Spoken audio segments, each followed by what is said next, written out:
For a new generation, the sheer terror of Pennywise the Dancing Clown first manifested in 2017 when Bill Skarsgård's chilling portrayal dragged poor Georgie into the sewer in Andy Muschietti's It. But for others like myself, that nightmare began decades earlier with Tim Curry's iconic performance in Tommy Lee Wilson's 1990 miniseries Stephen King's It. And of course, for the original readers, it all started back in 1986 when King's monumental novel first hit bookstore shelves, forever changing the horror landscape. But the lore of Pennywise, and indeed of it itself, runs far deeper than just the sewers beneath Derry, Maine. This creature is an ancient shape-shifting evil, a malicious cosmic entity whom roots stretch far beyond Earth into the very cosmos itself. And that, my friends, brings us into this new prequel series. It, Welcome to Derry, is set to adapting some of the incredibly rich and often overlooked interludes from the King's original It novel. Now, if you're not familiar, these interludes are essentially chapters that reflect Mike Hanlon's extensive research, delving into catastrophic events from Derry's troubled past. Think of them as historical documents, revealing the town's tragic recurring patterns of violence and tragedy.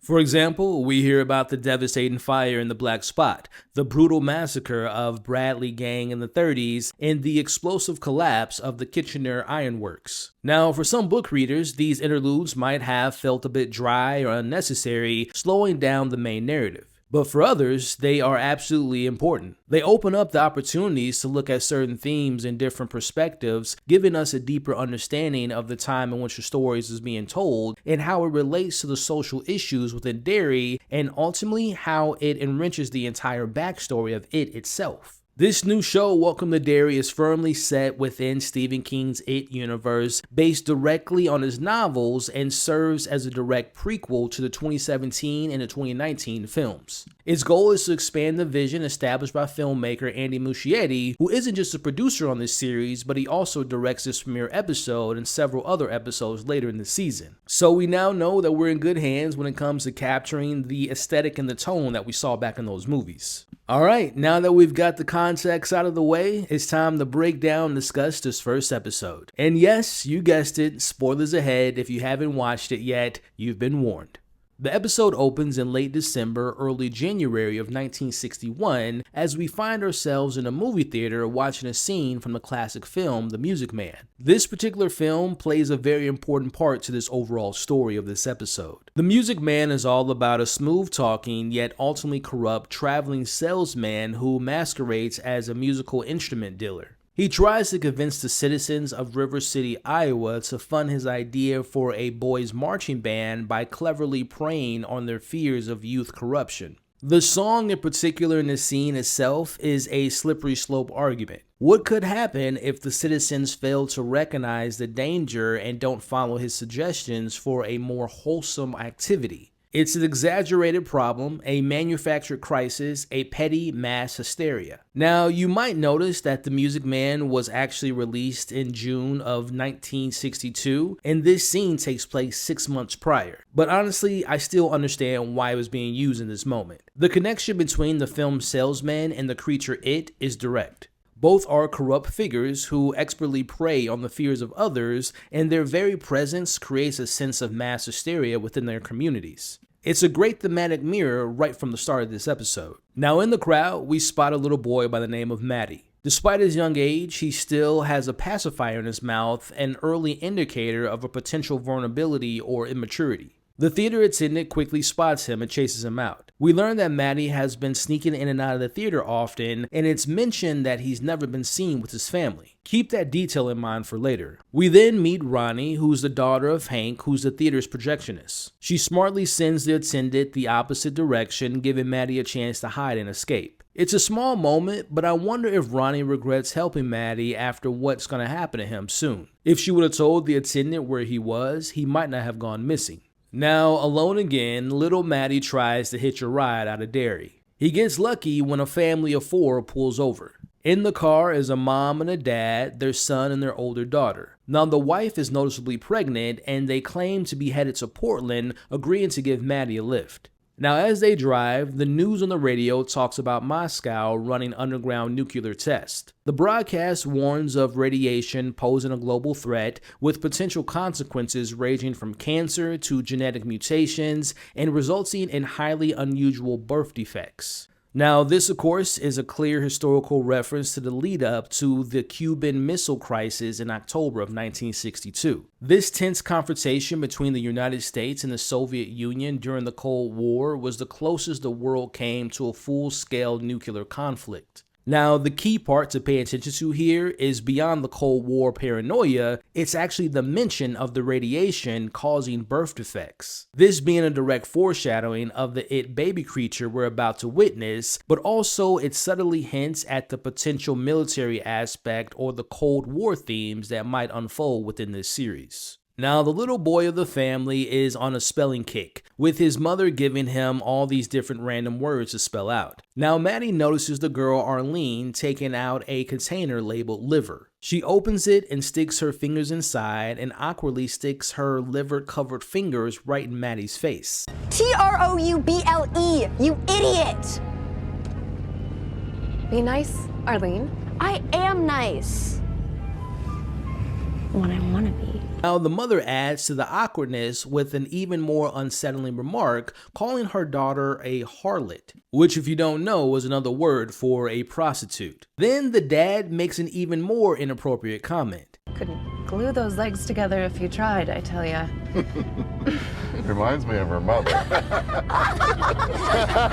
All signs at this point are screaming that something is deeply, deeply wrong with this family. Maddie soon realizes they're re-entering Derry, not heading towards Portland as promised. His growing unease turns into full-blown panic as the mother has the little boy spell out increasingly weird and unsettling words, for example, strangulation, vasectomy, cadaver, as Matt knows without a doubt that things are not okay. Now, Maddie desperately tries to get out of the car as the entire family starts chanting, Out.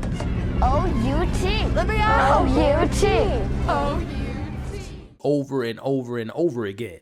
Maddie grabs the steering wheel in a last-ditch effort, but the dad pushes him away. In the struggle, Maddie accidentally hits the pregnant mom's stomach. This leads to her saying that the baby is ready to come, O-U-T. The family continues screaming and chanting O-U-T, and then Maddie sees the little boy's eyes now crooked, unnervingly similar to what we've seen from the It creature before. The mom slowly and painfully pushes out something out of her as the family smiles, their faces in joy, all looking at it. Maddie slowly turns and looks, and at first we see a tiny baby's face. But then it leaps at Maddie, revealing tiny wings landing in the back seat. It flies towards the front, circling the car. As the family laughs hysterically, we watch as the mom grabs it by its umbilical cord, swinging it around, leaving streaks of blood on the windows. Maddie, now overwhelmed by the horror, we watch as he closes his eyes and his ears as if this were some twisted nightmare he can simply wake up from. But the nightmare isn't over. The family and the demon baby all stop, turning their crooked, unsettling glazes directly at Maddie. As the scene comes to an end, we watch as the pacifier flies out of the car window, leaving us to assuming that poor Maddie is dead, or is he? Man, what an incredibly unsettling, disturbing, and utterly captivating opening to this series. This premiere episode immediately grabs you, establishing a similar, truly dark and creepy tone from what we saw in the films. The thematic connections to The Music Man and the Cold War fears are, in my mind, great placeholders that really enrich the narrative beyond just simple jump scares. Now, let's speculate a second about the scene involving Maddie and the It creature. Now, technically, we never actually see Maddie dying. This is confirmed by the one word that the mother had the boy spell, which is kidnapping. This implies to me that Maddie is still alive, having been taken by It as a lure. This is a classic move by the It creature. It's a tactic to draw in his friends that we later meet in this episode. But before moving on, it's also important to point out here, what fear did It capitalize on? We learn early on that Maddie feels ignored and neglected by his family. He's trying to leave Derry altogether. It uses this against him, offering a false, loving family and then turning them against him, preying on his deepest fears of not being protected or cared for. From seeing the baby being swung around the car with the umbilical cord to even seeing the baby come out of its mother's, this scene seems to be setting the stage for the rest of the season, and I'm here for it. It is now April of 1962, 4 months later. As we meet Phil, who's plane watching before school, as we can see that he's taking notes on the different types of planes that he's seen over the recent months flying through Derry.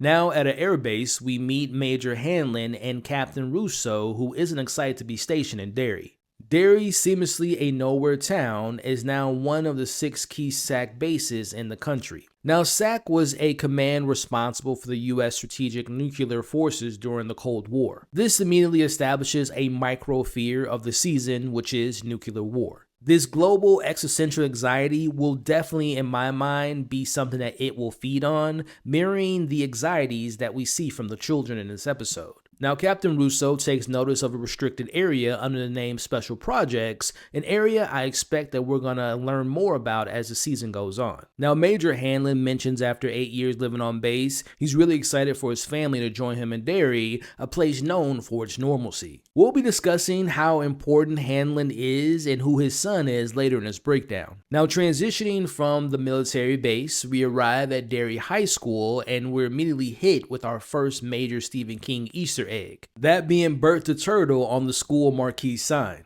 Now, you may be saying to yourself, what's so special about a damn turtle? It's Matern, the space turtle. Matern is the cosmic opposite of it, a being of light and creation who comes from the macroverse. In the book, Matern is a critical link between it and the Dark Tower series, having created a universe by accidentally vomiting it up. Now, the movies left him out entirely, but knowing this series aims to dive deeper into the cosmic horror and the backstory of the creature, the multiple mentions and appearances of the turtle in this episode alone, to me suggests that we're absolutely going to be exploring Matern in this season at some point. Now, inside Derry High School, we're introduced to the new group of kids and their vulnerabilities, which it loves to prey on. We have Lily, whose insecurity is immediately established when she finds jars of pickles in her locker room, which one of them breaks at her feet. Now, the slamming of the lockers as she's walking up to her locker is key here, because it sounds exactly like heavy factory machinery. More on what that means later on in this episode.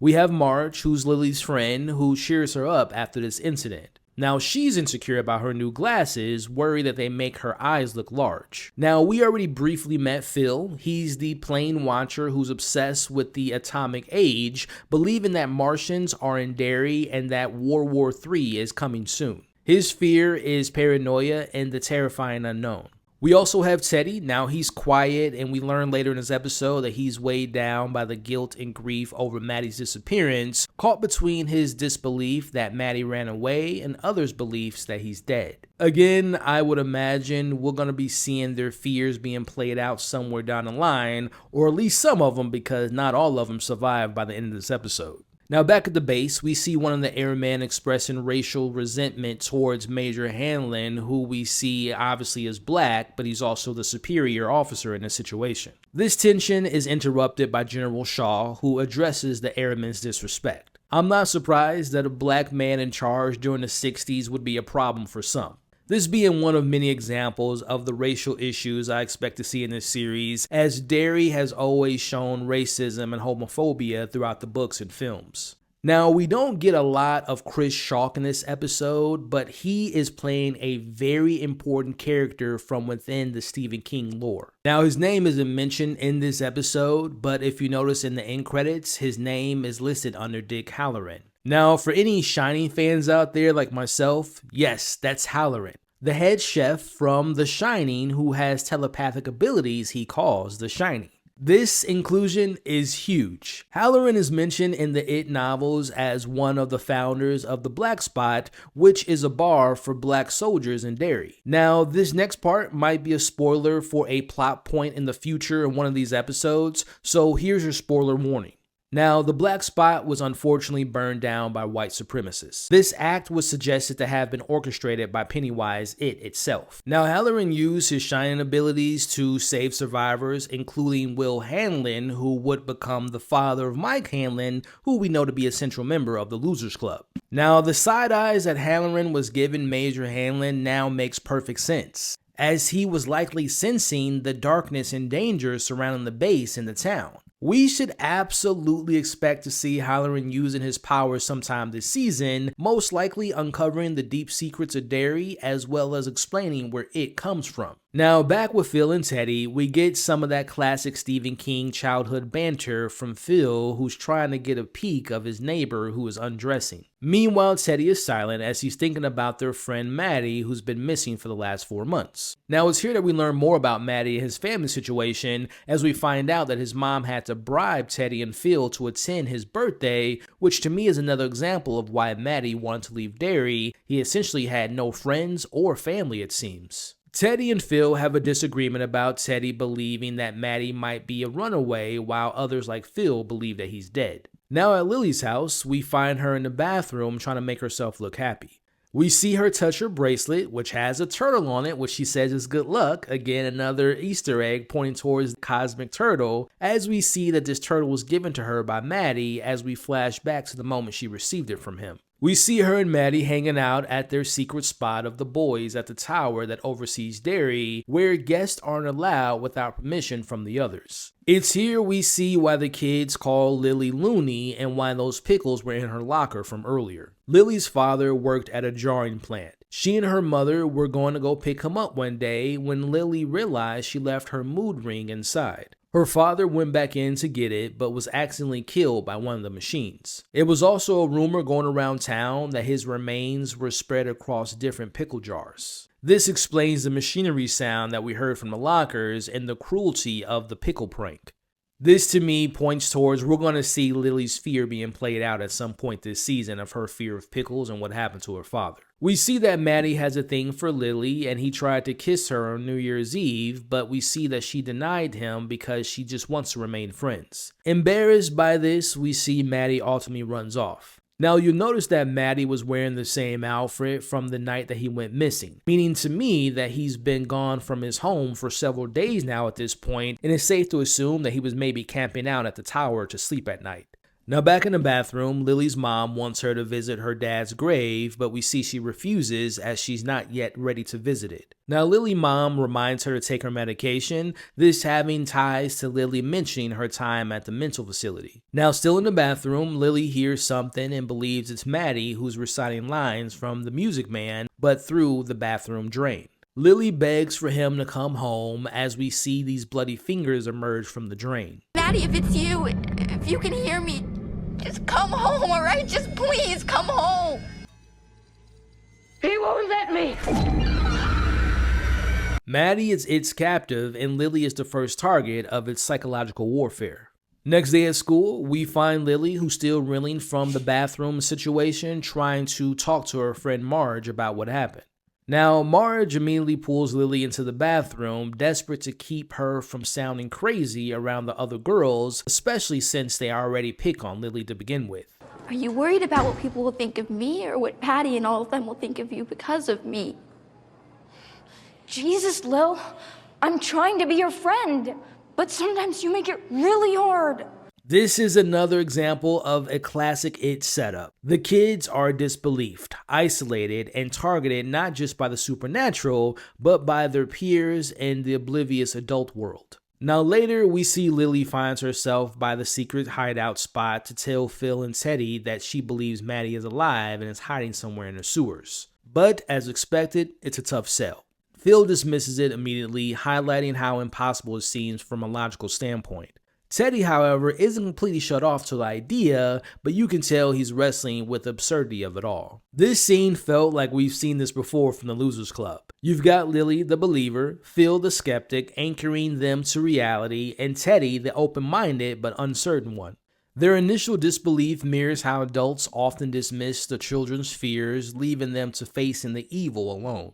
Now back at the base, we see Hanlon meeting with Shaw, where Shaw informs Hanlon that the man who disrespected him the day before has been punished for his behavior, which to me is a clear display of showing us Shaw has respect for all people no matter their race. We find out in this moment that Hanlon is a great pilot, but his career hit a snag after an injury on a mission where he was the only survivor. Despite this, he's been sent to this base to test a new aircraft. You get a sense in this scene that both he and Shaw share a deep pride in serving their country. Now, going back to what I said earlier about the importance of Hanlon, for those who remember that last name, Hanlon is related to Mike Hanlon, who's actually Mike's grandfather. Now, if you all remember, Stephen Williams played Leroy Hanlon in It 2017, which makes it pretty obvious that Hanlon and his son will survive this season. Now, at Teddy's house, we see he comes from a strict Jewish household family as they're having dinner. I'm not sure if Teddy's family has any relation to Stanley from the Losers Club. Now, Teddy, clearly troubled by what Lily told him, he asks his father about the possibility of a kid being kidnapped and kept underground for months and being hurt.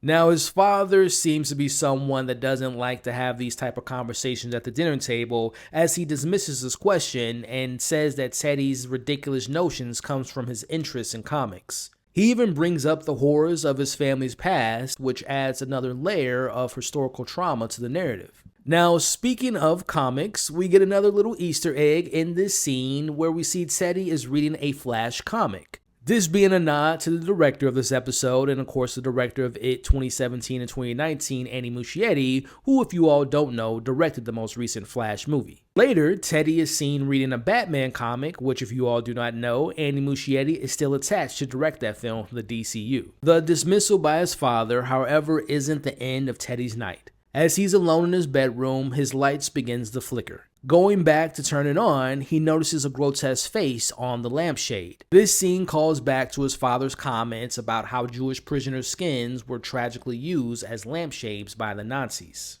It's a direct, horrifying manifestation of historical trauma becoming personal terror, bringing the supernatural right into Teddy's bedroom. The next day, Teddy, now shaken, shares what he saw with Phil and Lily. The idea of telling their parents is quickly shot down by Lily, who reminds them that no one will believe them, and she'll just end right back up in Jupiter Hill, which is a mental hospital in Maine that is a recurring location in King's novels and where we will remember Henry Brower was sent. Now united by their shared fears and lack of adult support, the trio decides to investigate on their own. Now at the library, they find a news article about Maddie's disappearance that's been classified as a homicide, with the suspicion falling on his father or on a drifter. The article also mentions the last person to see Maddie was a girl at the local theater, Ronnie, the same girl who covered for Maddie at the start of this episode. As we watch the trio visit Ronnie's house, she wants nothing to do with this, as her father, Hank, was one of the prime suspects. But as she has them leave, she overhears them talking about hearing voices from the sewers. She stops them and shares that she's heard similar voices herself. Now, this shared experience has Ronnie joining them to help. Meanwhile, later that evening, back at the airbase, Hanlon's attacked in his sleep by these unknown people wearing gas masks, demanding to know the specs on a classified aircraft. Now, just as things look grim as they point a gun at him, Russo breaks into the room, fighting the attackers off and saving his friend.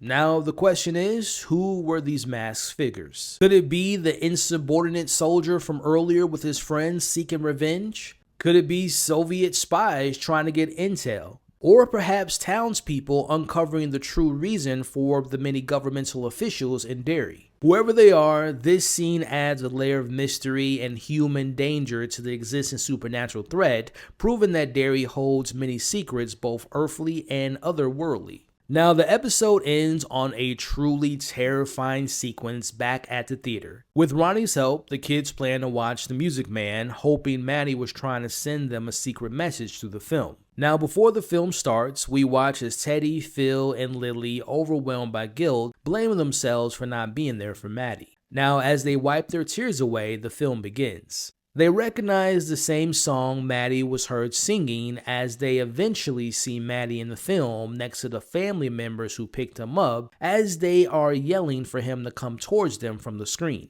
But as Maddie walked towards them, his innocent face turns into a sinister smile. He blames them not for just his disappearance, but for what happened to him. And then the screen erupts. The mutant baby from the beginning of this episode bursts through the screen, now grown twice in size. We watch as it tackles Teddy and bites him. Then it grabs Phil, lifting him in the air, and appears to rip him apart, seamlessly killing him.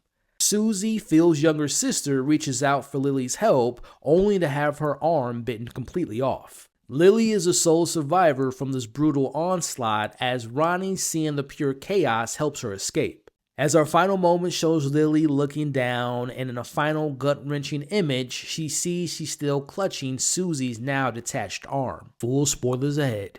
We open by reliving the horrifying final moments of episode 1, but this time it's all from Lily's perspective of the massacre. Now, right out the gate, they're letting us know that what we saw actually happened. This wasn't some dream or hallucination created by it. Teddy, Phil, and Susie are dead. Now, what I found to be interesting in seeing this same scene, but from Lily's point of view, besides a few more different shots of poor Teddy getting ripped in half and thrown into the projection window of the theater, it's something subtle that we might have all missed. Right from the start, when the baby creature comes out of the screen, it never goes for Lily. Go back and watch the scene. Lily just sits there frozen, but the mutant baby goes straight for the others first. Now, why is that? In my last breakdown, we talked about all the different Matern Easter eggs and if they'll play a role in this season. Well, it seems they absolutely will. That turtle on Lily's bracelet, it might have been the reason that she wasn't attacked. It's basically serving as Lily's protection from it, and it may have kept her alive not only in the grocery scene that we'll talk about later, but potentially in the initial attack in the theater too. Remember when Maddie gave Lily that turtle, she referred to it as being lucky. There's definitely a lot more emotional weight in her lucky turtle charm, making it more significant than just a passing Easter egg. We're definitely going to keep our eye on this little turtle moving forward. Now, before we dive deeper into the episode's plot, we have a brand new addition to the show that we have to talk about, and that's the opening title sequence, so let's break it all down. Our first shot is of Paul Bunyan, the giant lumberjack and folk hero in American and Canadian folklore. Now, Paul Bunyan, like I mentioned, was a lumberjack, and he traveled the country logging and solving problems and contributing to the idea of manifest destiny and westward expansion. Derry's massive Paul Bunyan statue is one of the town's most memorable landmarks, and it played a key role in the standout horror sequence in It Chapter 2 when it came to life to terrorize Richie. Now, the name Paul Bunyan was also mentioned multiple times in the premiere episode. We got a glimpse of him on the sign welcoming people into Derry in the opening scene, as well as in a newspaper article discussing the city pressing forward with the statue of the Mystery Man. Now, I do wonder if it will take the form of Paul Bunyan again, like we saw in It Chapter 2 at some point later this season. Next, we see some of the town's key locations, including the Capitol Theater, which has the Music Man on the marquee. Now, here on the side of the pharmacy, you'll notice the iconic Uncle Sam We Want You poster. This, of course, ties into the Air Force's presence in Derry, but also in the trailer they released after episode 1, there's a shot of it taking the form of Uncle Sam attacking soldiers in the sewers. We also see a little girl with the missing signs flying around her as she investigates a sewer drain, most likely being lured in by it, similar to what we saw with poor Georgie. We then have a group of kids playing in the water by the same bridge we remember Henry using his knife to carve up Ben's stomach in It Chapter 1. And we also see a little boy walking towards the sewer as it is reaching out with his octopus-like arms offering the kid a lollipop. Then we see a lobotomy being performed on a boy at the Juniper Hill Asylum. Now, we know Lily has been sent here, and we see her going back later in the episode. This asylum is known in the various Stephen King stories for performing outlandish, unorthodox, and often dangerous practices against its patients. We see it looking through a window at a little boy from the inside of what I assume is the well house, also known as the haunted house on Nailboat Street. The sequence then cuts to a classroom where Pennywise is controlling a projector as we see the same house being in the middle of a nuclear explosion with some of the kids hiding under their desk in fear of their lives. Now, speaking of Pennywise, we see him on a building as it's shooting into a crowd in the middle of a shootout. Now, this is a clear reference to George Bradley, a gang leader and a minor character in the Stephen King's novel of It. Together with his brother Al, they were a group of bandits that robbed and murdered several store owners across Derry throughout the early 1900s, as well as banks in the Midwest. In 1929, George and the rest of his crew were brutally gunned down by several of Derry's citizens in an ambush shooting. George was eventually shot in the head and killed. Now, during the 90s film of It, Mike Hanlon was told of stories that many townspeople had seen a clown shooting the same gun that they had been using, and each seeing him somewhere else in town during the shooting.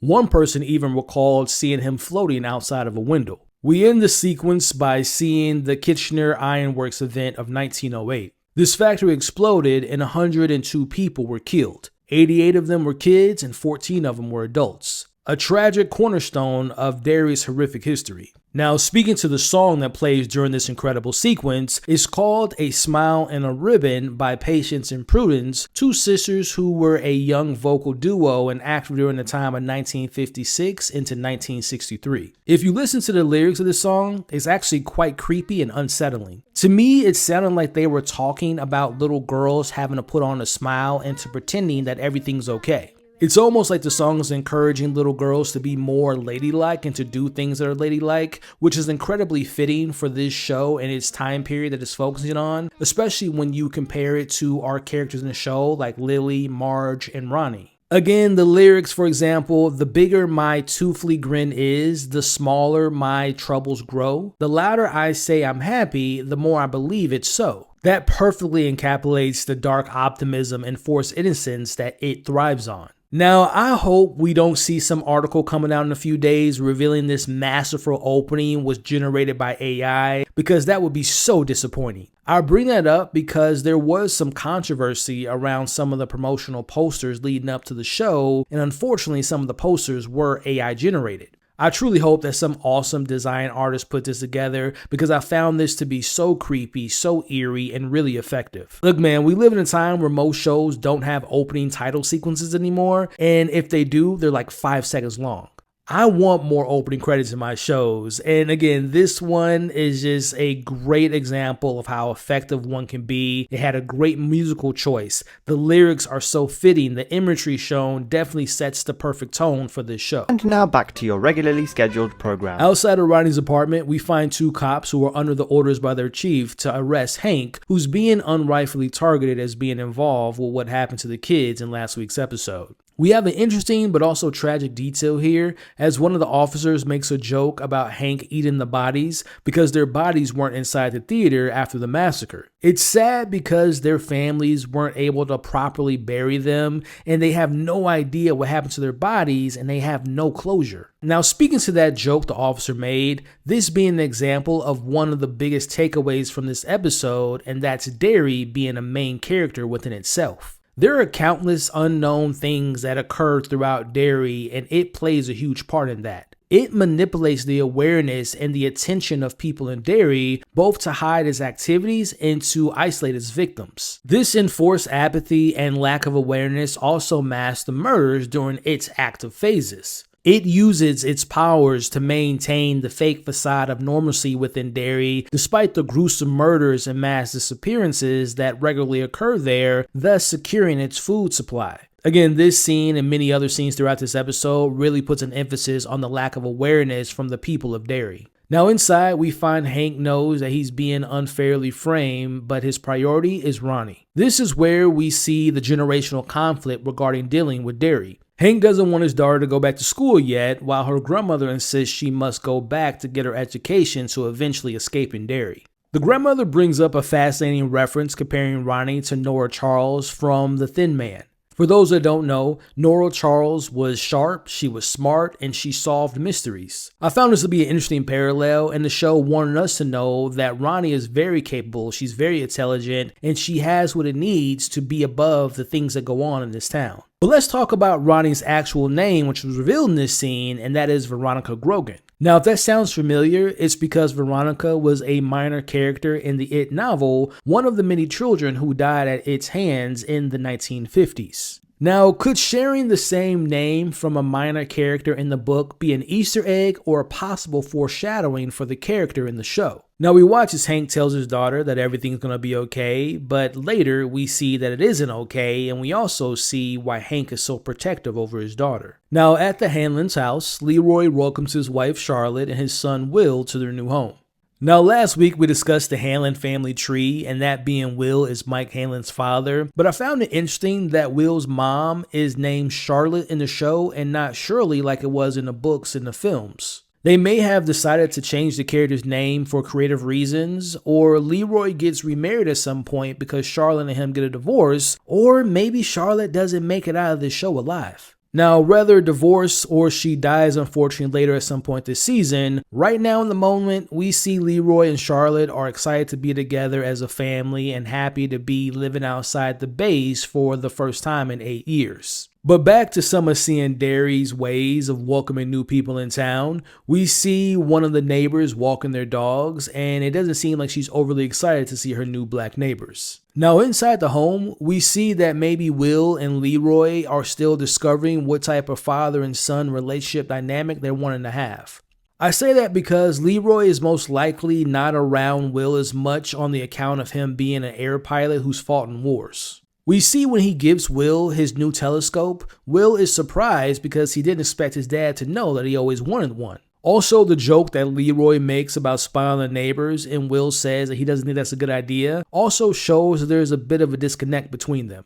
If I were to make a prediction, I bet they're going to eventually bond over discovering the tragic history of Derry and its connections to it. It's also important to point out that Will loves space and science, which will probably be handy in coming up with ways to fight against it, but it also shows that he's educated and being educated is passed down from Leroy to Will and how important knowing the history and how important Mike Hanlon was to defeating it decades later. Now later that night, we see Leroy looking over the file of his attackers, which plays a key element of this episode throughout. Now to give more proof to my observation about the father and son relationship, we see that Charlotte was actually the one to suggest to Leroy to getting Will that telescope because he would have normally gifted him a tie or a baseball mitt because that's what he wanted as a kid. Again, seeing the Harlans' relationship either grow or dissipate over the course of the season will be very interesting to see play out. It's now Monday morning, and we see there's been a curfew imposed after the theater incident, as we also see Marge continues to try to fit in to look cool in front of the patty cakes. We see Marge makes fun of Elaine's crush on a kid by the name of Scott Mills, who also goes by the name of Scott the Snot, as Marge impersonates him until she's told to stop because Patty doesn't want the attention taken away from her. We see the rumor of Hank having hit the kid's body have made his way into the school, as the kids all stare at Ronnie return to school as her grandmother wanted her to, and we see Patty Cakes and Marge watch as Lily and Ronnie are talking to each other. We learn here that it's been about a week or so since the theater incident, as confirmed by the principal's announcement over the intercom about a candlelight vigil for Teddy, Susie, and Phil. We see Marge tries to figure out if Lily has been ignoring her on purpose since the theater incident, which she said that it's just been a rough time, but Marge has her own agenda going on here. She claims she wants to help Lily get back in the good graces of the patty cakes like things used to be before. But something tells me that Marge needs someone else to wear the outcast label so the judgmental spotlight isn't on her. Now we watch as Will arrives late to class and is greeted by an upset Mrs. Douglas. This is followed by one of the kids kicking his seat away as he tries to sit down, and Will gets embarrassed in front of the whole class, but he meets a new character by the name of Rich who kindly picks up his pencil and compliments it. Now back at the airbase, the mystery of who attacked Hanlon seems to be neatly tied up. We meet Colonel Fuller, who tells Hanlon it was Masters, the same airman who disrespected him back in episode 1. But Hanlon isn't buying it. As he leaves Fuller's office, he tells him that the pistol that was pointed at him was Soviet made. Keep that in your back pocket for now, because that's definitely a breadcrumb for later. Meanwhile, Charlotte Harlan is getting her first taste of Derry life. We see her taking a walk, soaking it all in. She even walks past a familiar alley where the Losers Club will eventually hang out. She also notices the growing tension in town with the locals protesting the construction of Paul Bunyan. Now her walk takes her to the Quality Meat Shop, the same one Mike Hanlon delivered to in It Chapter 1. Inside, she meets Stan Kirsch, also known as Stanley the Cleaver. I wonder if Stanley is related or married to Mrs. Kirsch, who you all might remember in It Chapter 2, the terrifying old woman who told Beverly she's the daughter of the carnival worker who became Pennywise. Now here we get another example of its influence on how it seeps into the town's surface, making everyday people ignore unnecessary violence. As Charlotte witnesses a group of 3 boys gaining up on one boy. What's upsetting about this is nobody in the surrounding crowd steps in. But Charlotte isn't having it. She intervenes, and one of the bullies actually growls at her as everyone around them just stares at Charlotte like she's the weird one for caring.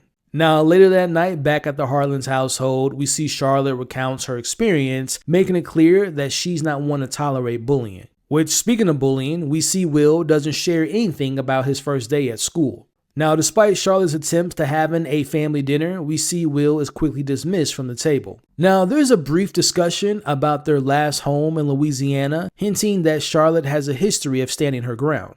Something happened where a brick was thrown through their car window, and we can infer that this unsettling event was likely one of the reasons they moved to Derry, aside from Harlan being sought out by Shaw. Alright y'all, it is now time to talk about the absolute standout moment for me in this episode, and possibly the entire series so far. Now we find Ronnie in her room with the picture of her mother nearby, struggling to sleep with her father and grandmother arguing. She pulls the covers over her head, seeking comfort, but that comfort quickly turns to terror. Her bed starts to have a heartbeat, and the sheets seem to stretch endlessly, quickly turning red. Suddenly, Ronnie finds herself back in her mother's womb. The design choice is one of the coolest yet grotesque, brilliant things I've seen in the entire It franchise. We watch as Ronnie literally bursts out of the womb covered in blood. She turns to see her mother exhausted, who then tells Ronnie she ripped her apart during her birth, killing her. All I wanted was to hold my baby. And you killed me. Like you killed those kids. Like you're gonna kill your father.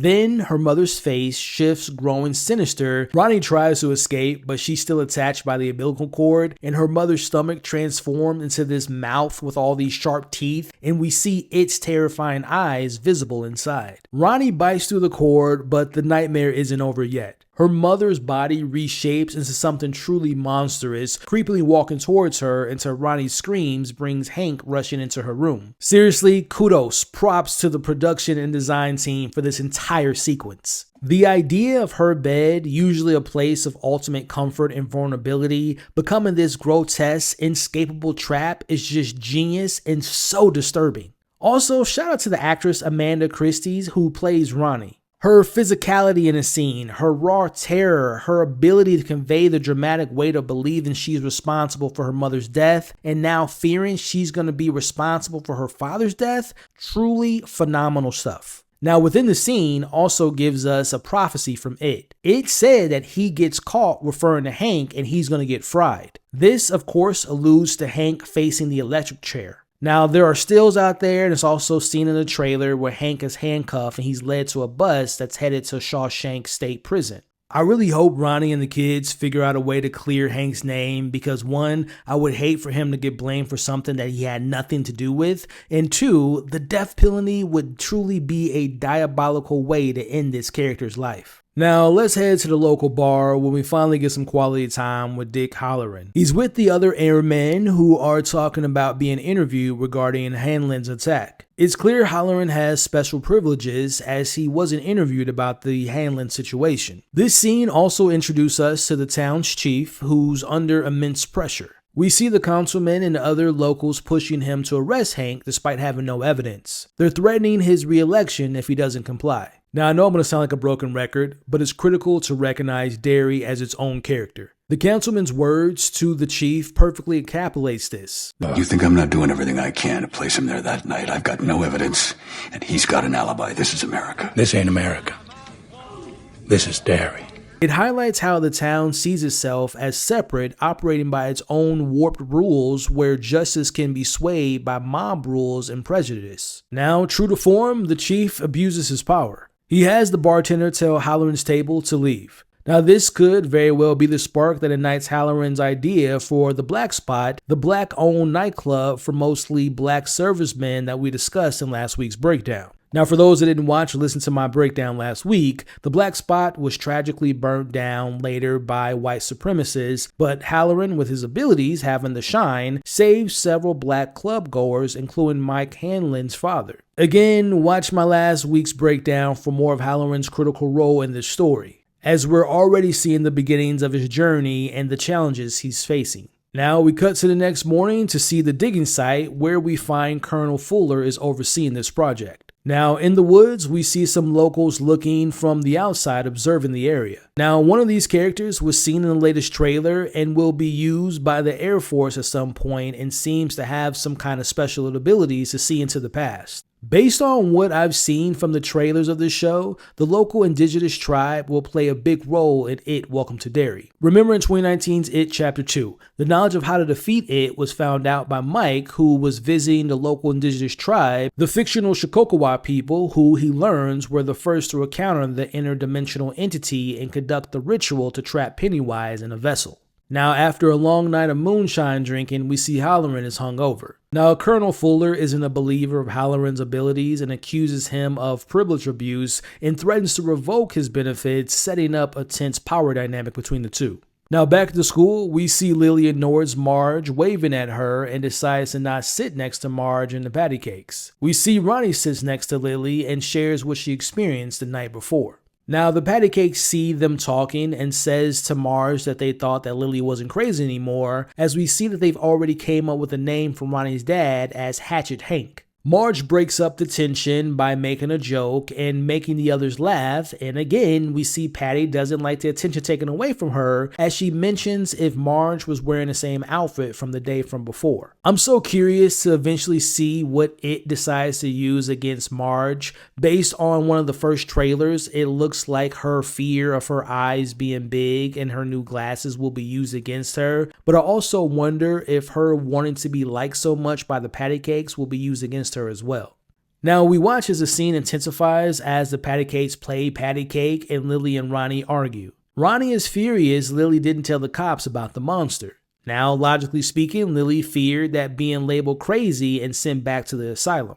Both sides are understandable. Lily's protecting herself and Ronnie's grappling with the trauma of dealing with the fear of losing her father and feeling responsible like she did with the death of her mother. We see Ronnie curses out loud and the cafeteria goes silent and she's sent to detention. Speaking to this scene for a second, both of these actors are great here. The beauty of the scene, besides the incredible acting, is the writing in this moment. You can understand both sides. And with that said, I throw the question to you all in the comments below. Whose side were you on during the situation?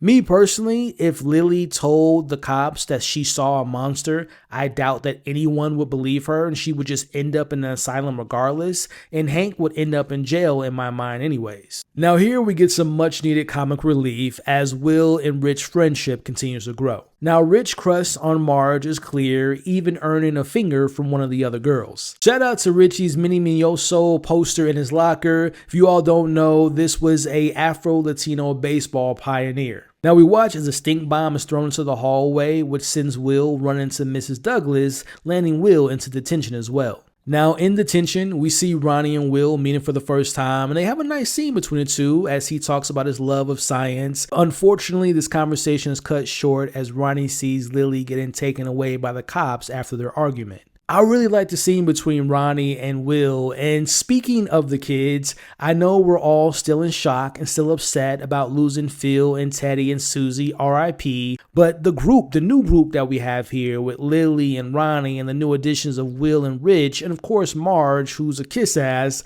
this is a solid group of kids and I'm interested to learning more about them and seeing their dynamic on screen. Meanwhile, we see Charlotte meets Rose, the owner of the secondhand store antique shop. This being the same shop Bill repurchased his old bike from Stephen King himself in It Chapter 2. I don't know if I read their interaction wrong, but was Rose acting a bit weird to you all? Now, I'm sure that Rose is going to end up being a good supporting character and be on the good side, but there was definitely an awkwardness between the two in the scene, and I wonder if it has anything to do with the fact that her husband is working in the Air Force, and it seems like the locals don't want the Air Force in Derry. Now, at the police station, we finally find out the chief's name, and it's Clint Bowers, meaning that he's related to Henry Bowers, who was the main bully who picked on and tried to kill members of the Losers Club, including Mike.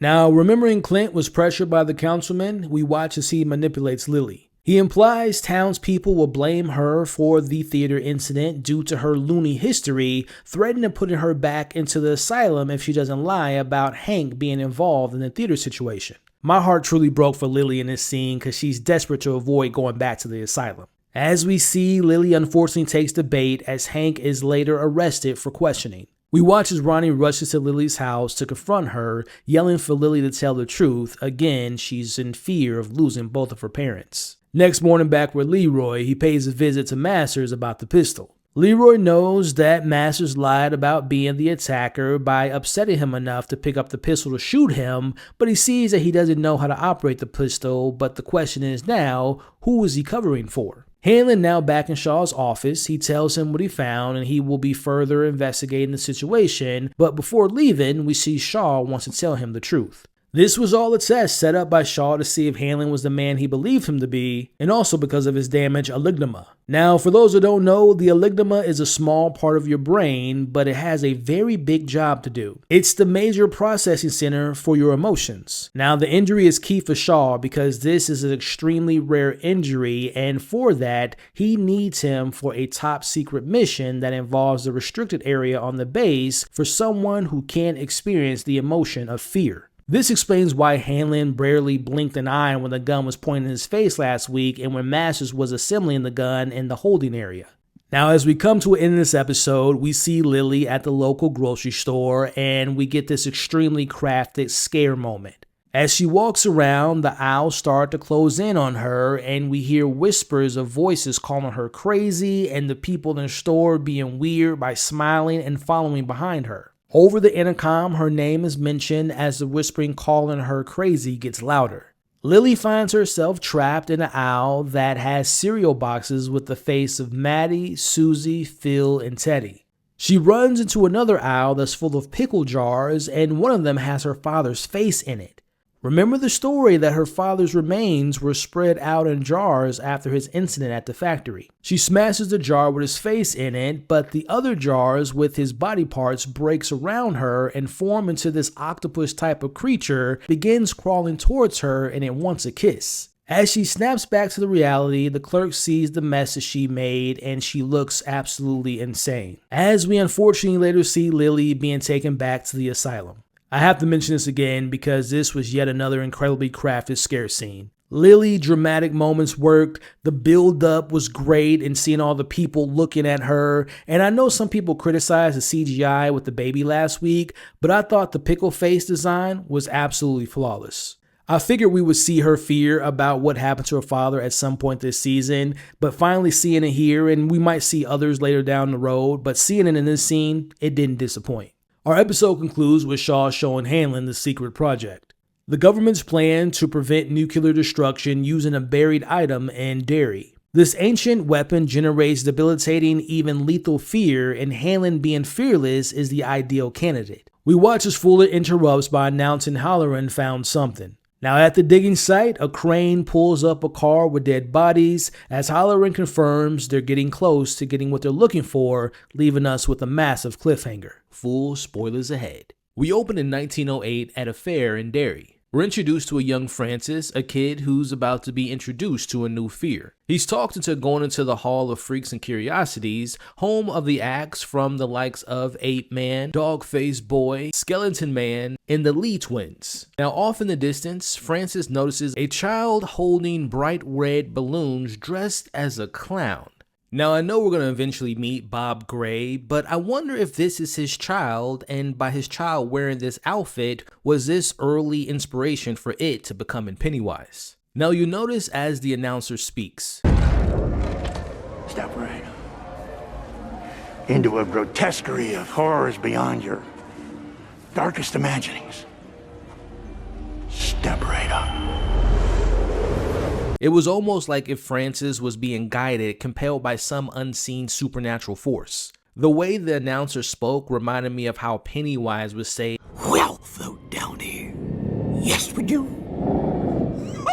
As he's ushering Francis closer, time seems to stretch, to slow down, building to this dread. Now inside is not just the bizarre exhibit of the Lee twins that catches his eye. He sees what binds the Lee twins together, and then he notices a man lurking in the back as curiosity pulls him in.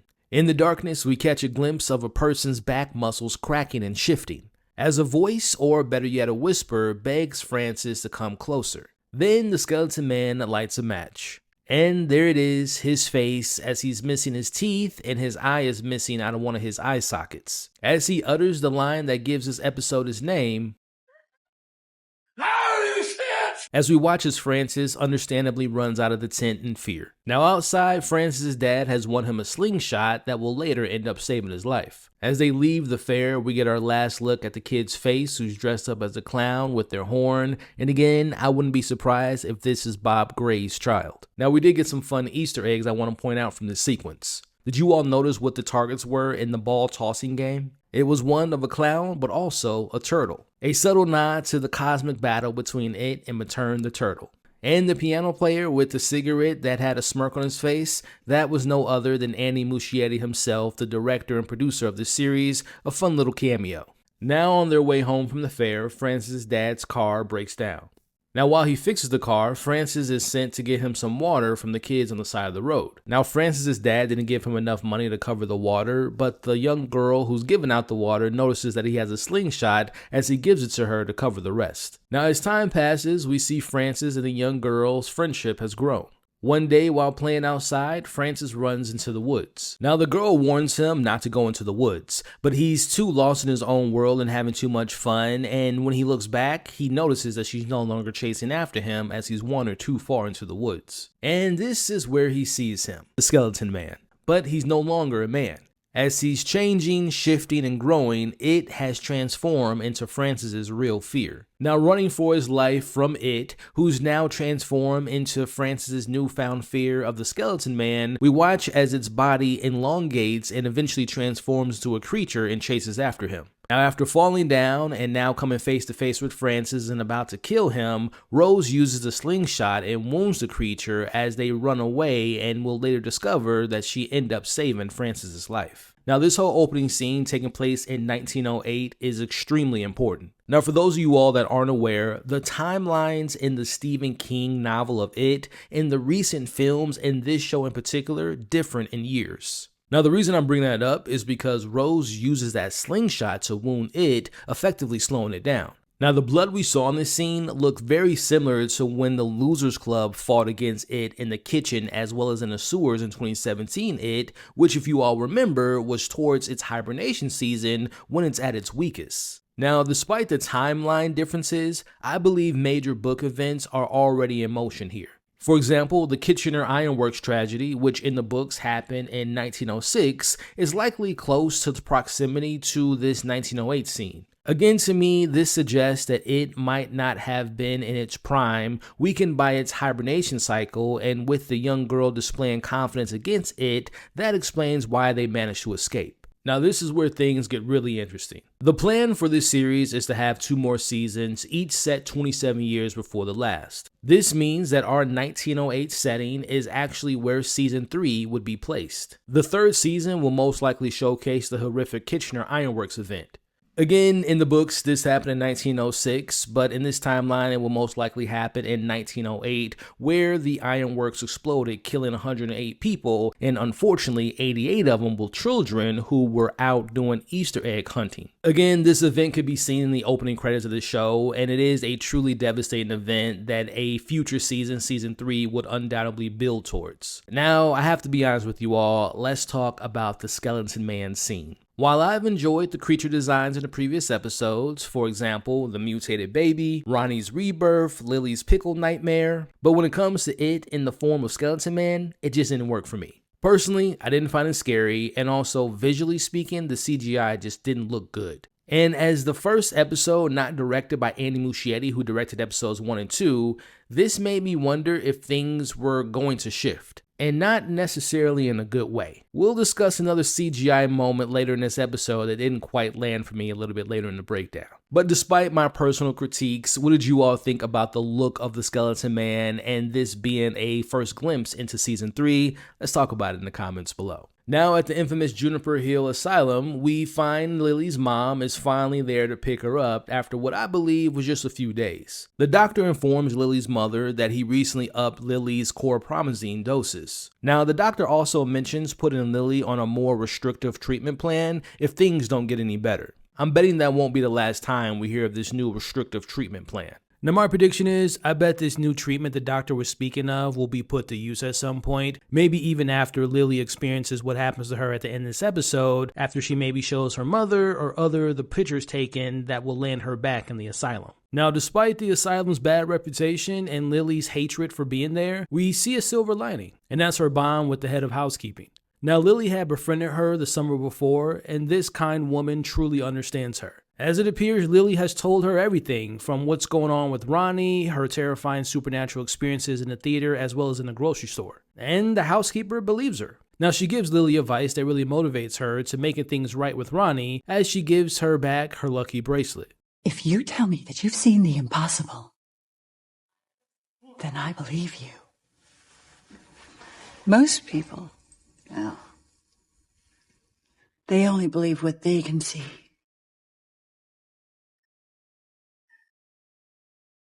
With their own eyes. Again, I have a strong feeling Lily will be back at the asylum at some point this season, and that treatment might be indeed used on her.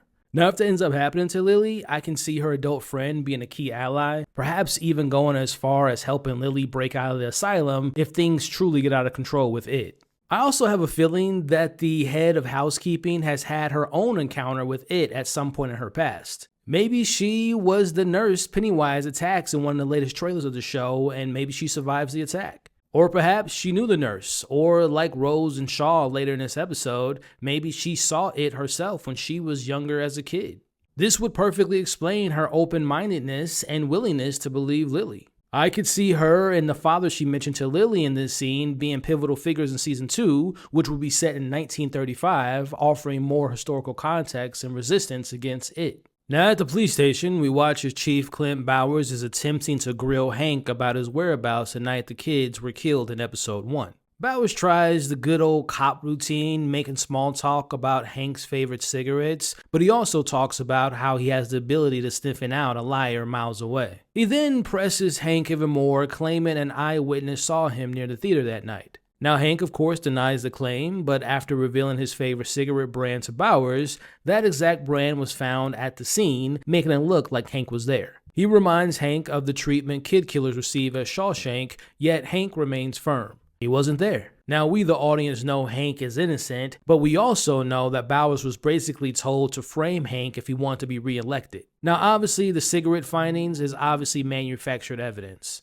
Of course, Hank would have an old pack of cigarettes at the theater somewhere because he works there. It's not much evidence, but unfortunately, being a black man in 1960s in Derry is all the evidence they need. We don't see Hank or Bowers for the rest of this episode, but figuring out a way to free Hank quickly becomes the kids' main focus and objective in this episode. Now, speaking of the kids, we head to the school where Ronnie is facing her own torment. Kids are making fun of her situation, pranking her by putting on her locker, "Hatchet Hank's gonna fry," in bright red letters. Now, in the bathroom, struggling to wipe off the red lipstick, we see Lily arrives. Despite her recent asylum stay and Ronnie literally threatening to whoop her ass, we see Lily extends an olive branch, handing Ronnie some alcohol to clean up. Now, Lily tells Ronnie what happened at the grocery store and how she saw it as her father, and she says that she is now willing to do whatever it takes to clear her father's name, regardless of how crazy it might make her look. Her idea is to use a camera to capture it on film. But first, they need to find someone who can help them develop it.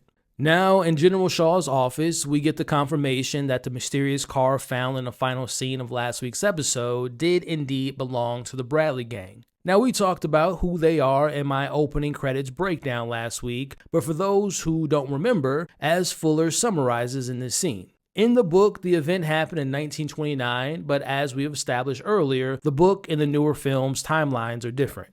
As the story goes, George, his brother Al, and a crew of bandits were brutally gunned down by several Derry citizens in an ambush shooting. And some of those civilians recalled seeing Pennywise, which again is seen in the opening credits and is what is known as the Bradley Gang Massacre. Now, this is our first time hearing adults speaking openly of it as the entity that it is and what it's capable of. This scene also confirms that the United States government does plan to weaponize it, which is such a terrible idea. We also get the first real confirmation of what they're actually using Halloran for. Now, Shaw assigns Halloran to his next mission with the help of Hanlon and an old item from Shaw's past that can guide him into finding what they're looking for. Now, speaking of Halloran, he's now airborne with Russo and Hanlon under Fuller's orders using his shine abilities to pinpoint it. Now, the item said to help him is a slingshot that the young girl used in 1908 to injure it in the woods, as we get to see Halloran use his shining ability to give them directions. Now, before Halloran's vision quest begins, we briefly flash back to 1908, showing us the little girl and Francis successfully escaping its pursuit in the woods. Why can't it leave the woods? Can you keep a secret?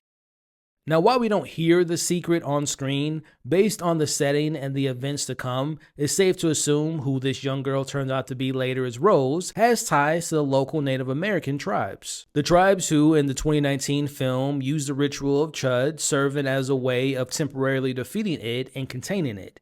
As I predicted last week, Rose's knowledge of Derry will prove to be key. She is the historical anchor confirming that it has been fought and temporarily confined before. Again, this 1908 storyline and Rose's role in it is clearly setting up the foundation of everything we can expect in season 3 of It, Welcome to Derry. Now, we get one of the best transitions of this show that we've seen so far as we flash forward to seeing that the little girl's face is revealed to be actually the adult version of Rose, who's currently in a meeting about the government digging up their ceremonial grounds. Now, this is where we officially meet the character who I believe name is pronounced Tennille, who we find out is Rose's nephew. He's the same character we saw observing the digging site in last episode, and he's clearly aware of its presence. Now, Rose implies that Tennille is very important, practically stating that he is needed to continue in the containment or defeating of it again. I would bet, like Halloran, Tennille also has the shine, and he's going to play probably a major role in the rest of the season.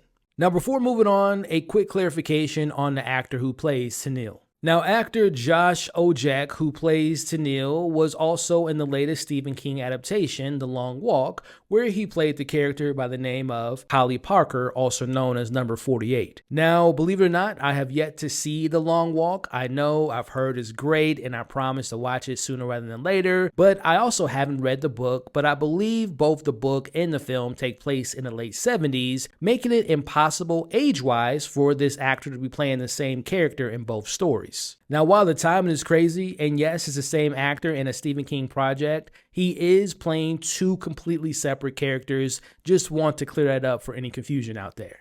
Now, back in the air, we get my favorite and most exciting sequence of this episode, as Russo and Hanlon are worried as Halloran becomes completely unresponsive while using the shine. As they contact the base, Halloran mentally has walked straight into its lair in the sewers. Everything about this scene was incredible to me, as we see Halloran sees the same stage set from It Chapter 1, where Pennywise did his iconic dance for Beverly. But here, we get the biggest moment. As the door opens, we see its eyes yet again like we saw last week, and if I'm not mistaken, we officially hear Bill Skarsgård's voice for the first time this season as he asks Halloran, "Who are you?"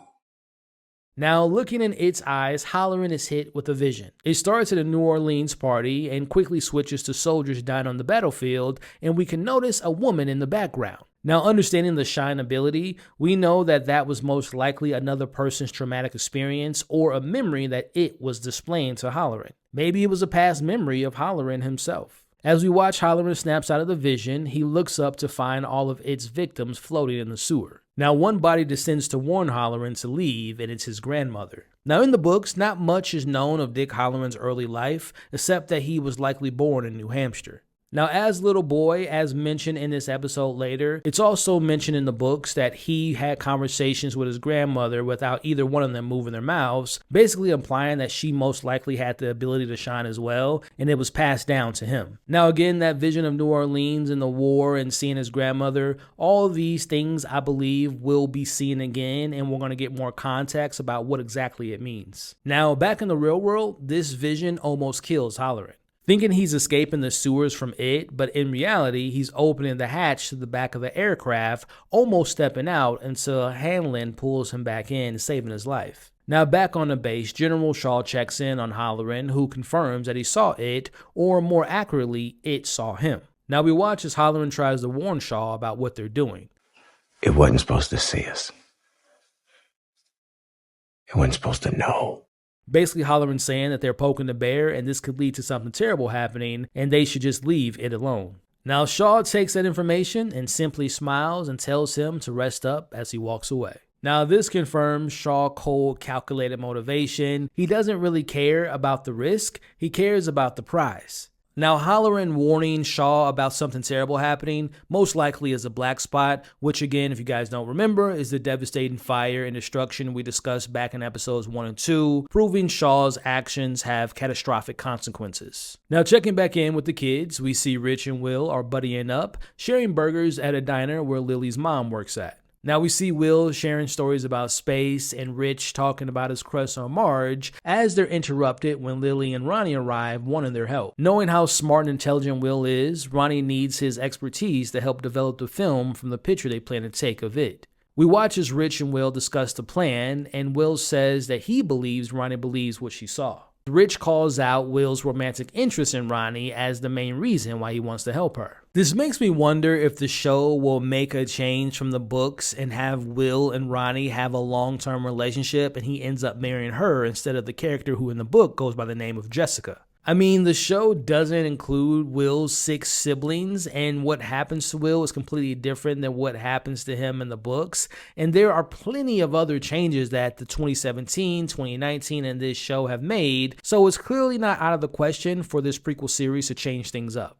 Now, speaking of young love, but this time with a hidden agenda, we cut to Rose's antique shop where we see a 50-year reunion between 2 old friends. It's here that the show reveals that the boy Francis, who Rose saved from the skeleton man back at the start of the episode, was indeed the young version of General Shaw, which explains his knowledge of it and using the slingshot for Halloran to find it. Now, Shaw shares a story with Rose, and it's something that we've seen in both the books and the films. He tells her he doesn't remember anything about the time he spent the summer in Derry when they were 12. As we actually flash back to that moment where young Francis tells Rose that he's leaving Derry, and we watch as Rose gives him back his slingshot. She even warns him that he'll forget her, forget Derry, and forget everything about the summer. Now, this loss of memory after leaving Derry is a key element in King's work. It's not just about childhood events fading, it actively makes people forget. Think about that scene in the film when the Losers Club reunites for the first time in It Chapter 2 at the Chinese restaurant. That's the lingering effect of its manipulation. It's like a supernatural amnesia, but it's also a powerful metaphor for how we, as humans, often suppress or even let fade the most significant, even traumatic memories from childhood, especially when faced with something as terrifying and otherworldly as this entity known as it. Now back in the present, Shaw only remembers Rose because of her name being brought up in the cease and desist letter related to some of the government digging sites. Now he spins a story about what the government's up to, but he's clearly not telling the whole truth. But still, he promises Rose that she can trust him and wants to work together. Now the agenda at hand for both characters are they both get something out of each other while also reconnecting at the same time. Shaw must have had remembered the secret she told him as kids about it, and she wants to know what the government is looking for. Now the question is, will Shaw use Rose like he's using Halloran as a means to an end, or will Rose somehow manage to get through Shaw and convince him that trying to weaponize it for his career is a colossal and potentially catastrophic mistake? Now back with the kids, Lily takes them to the old crew's hangout spot at the top of the tower where they come up with a plan to drawing it out. Rich shares family traditions to conjuring evil spirits, as they set their sights on visiting the Derry cemetery to take action in trying to capture the picture they need to show proof of its existence. At the Hanlon's house, Leroy invites Halloran over to get an understanding of his special abilities. Now at the dinner table, Charlotte shares her past as a history teacher, but also her time as an activist during the civil rights movement, as we see her husband disapproves of this because of his aspirations to moving up in the service. Now Halloran doesn't know Hanlon is trying to figure him out, as he accidentally slips up by mentioning Will's name, but the thing is, Hanlon never mentioned that he had a son to Halloran. Now outside, Leroy gets straight to the point, asking Halloran about the plane incident, and we see Halloran shares exactly what happened. My grandmama said it's like seeing things without seeing things. Yeah, I know. Sound crazy, right? Leroy knew Halloran was in the room that night when he was attacked. As he describes, he felt it, and it was the same unsettling, mind-reading sensation he felt at the dinner table when Halloran mentioned his son. It was Halloran using his shine. Now Halloran promises to never probe Hanlon's mind again, as he realizes Hanlon's lack of fear is something he doesn't want to mess with, and after Hanlon saved his life, he'll rather have an ally he can trust in the trenches rather than someone that he can't. Now back with the kids. They're at the Derry cemetery attempting Rich's spirit conjuring ritual. But they eventually find out that he's no expert at conjuring spirits and mostly made up who he learned it from, as Lily and Ronnie realize this was one big waste of time, and we watch them leave. Now, I'm going to be 1,000% honest with you all. This next scene was as bad, if not worse, than the Skeleton Man to me, so let's just break it down. As Lily and Ronnie leave the cemetery, we see a statue smiles at them. Headstones crack open, is complete chaos. Suddenly, they're seeing familiar ghosts, manifestations of its powers, including Teddy and Susie, who were recently murdered. Lily manages to snap a photo of dead Teddy, but the camera gets snagged on a tree. Then we see little Susie wraps her arms around Will, sending him flying into the crypts. Now, amongst the flying ghosts, the camera is dropped and picked up multiple times in the scene. Now the camera ends up where Will is, as the others already flee the cemetery. Now Will hears something in one of the crypts as he sees a hand, it's its hand, but we see he manages to snap a picture before escaping to safety with the others. So what didn't I like about this scene? Man, where do we begin with this Scooby-Doo meets Goosebumps meets Are You Afraid of the Dark Tubi edition scene? Now, I'm obviously joking, calling it all that, but seriously, what the hell was going on in this scene? Now, I know this is where some of you all might disagree with me, and that's okay. That's why we're here to talk about it. But similar to how I felt about the Skeleton Man scene at the beginning of the episode, the CGI of the ghost and everything going on with the ground cracking and all that, I say this with all due respect in the world to the designers and the artists who I know this is a massive undertaking to create all these visual effects, but in my eyes, it looked bad and it really kind of pulled me out of the scene. And then there's the scare factor of the scene, or rather the lack thereof. It was executed in such a PG-rated style. The whole foggy, atmospheric setting, which should be building dread, felt overshadowed by these ridiculous, almost cartoonish giggles from the ghost of Susie. And then the whole drop on the camera, while it's a classic trope to create chaos, here it just felt silly. Even with these incredibly talented young actors, their performances in the moment felt off as well, and it felt way too staged. As you can tell, for me, this sequence was easily the worst part of this episode, and honestly, by far, to me, the worst scare set piece we've gotten so far in the entire show. I found this to be interesting kind of thinking about it, because this is technically the first time since Andy Muschietti took over the helm of the It franchise back in 2017, there hasn't been any other director that has had their hands on this IP. And look, I've been following Andy Muschietti for a while, and he has a very particular way about how he sets up his scares. And look, the director of this episode has had an incredible career in television and also in film. He's a great storyteller and knows how to capture those type of moments of scares that I know needed to be in this scene. And again, I know some people might enjoy the Skeleton Man and enjoy this chase sequence, but to me, it was just such a different vibe from what we've seen in the Andy Muschietti version of the story. And again, look, to be fair, I know Andy Muschietti isn't directing every single episode in the show. It was bound to happen that we're going to get different interpretations and different, sensibilities from different directors. But out of the gate so far, again, this being the first director since 2017 of Andy Muschietti that's not Andy Muschietti to direct something from It. But again, compared to the other sequences we've gotten so far in the context of these first 3 episodes, the Skeleton Man and the chase sequence with the ghost just didn't land for me. But it's not all negative. Even in the scene that didn't work for me, there are still some threads to pull. And speaking of threads, let's talk about Will. This kid is brilliant. I'm really hoping that now that he's witnessed firsthand the supernatural abilities of it, he's finally gonna tell his dad or his mom what he saw. And in doing so, I believe will not only validate his own experiences, which connects to what's going on with Leroy and what's going on at his job, but this could potentially clear Hank's name and let his father know that a black man is falsely being accused of murder. Now, let's talk about the ghost that we saw of Teddy and Susie. Remembering Lily's scene in the grocery store in last week's episode, and I'm talking about the cereal box moment. Now, if you all remember, they showed us the dead faces of Susie and Teddy. Now, looking back at it, it was actually pretty clever foreshadowing for what we saw in this episode, even though I didn't like the scene. But this does raise a big question. Why didn't we see Maddie's face or Phil's face decaying on those cereal boxes? Now, I've spoken my truth about how I feel Maddie is still alive somewhere in Derry, even though I know I'm standing alone on an island with that theory. But now I'm seeing people are starting to suggest that Phil might also be alive. Reason being that his face wasn't on the cereal box and it wasn't decaying like we saw with Susie and Teddy's. And also bringing up the fact that where was Phil's ghost during that chase sequence? If they're truly gone, why not show their forms like we saw with Susie and Teddy? This is where I need you all's input in the comments below. Tell me where you all stand with this situation. Is Maddie alive? I still think so. Is Phil alive? I'm leaning towards no, because at least we saw him being tackled by the mutant baby, unlike what we saw with Maddie, where we just saw the pacifier flying out of the car. But hey, let me know what you all think in the comments below.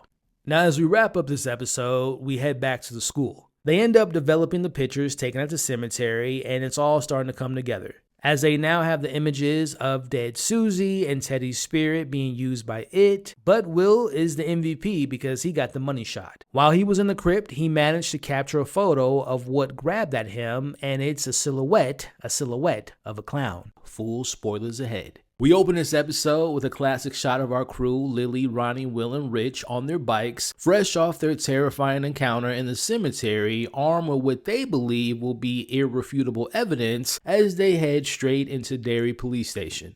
Confident they have what they need to clear Hank's name and exposing the terrifying truth of what lies beneath their own town as we watch them hand over the photos to Bowers and the other officers. You can see the hope in their eyes and their proud smiles. This is their moment. This could prove everything. The officers, however, look with confusion, but not for the reasons the kids expect. Instead of seeing the horrors they've experienced the night before of Pennywise and the ghostly forms of Teddy and Susie, all the police see is basically nothing. The kids try to point out the photo showing the silhouette of a clown, and the officer thinks it's just a simple photo of a statue. No, are you blind? It's a clown. You watch your tone, young lady.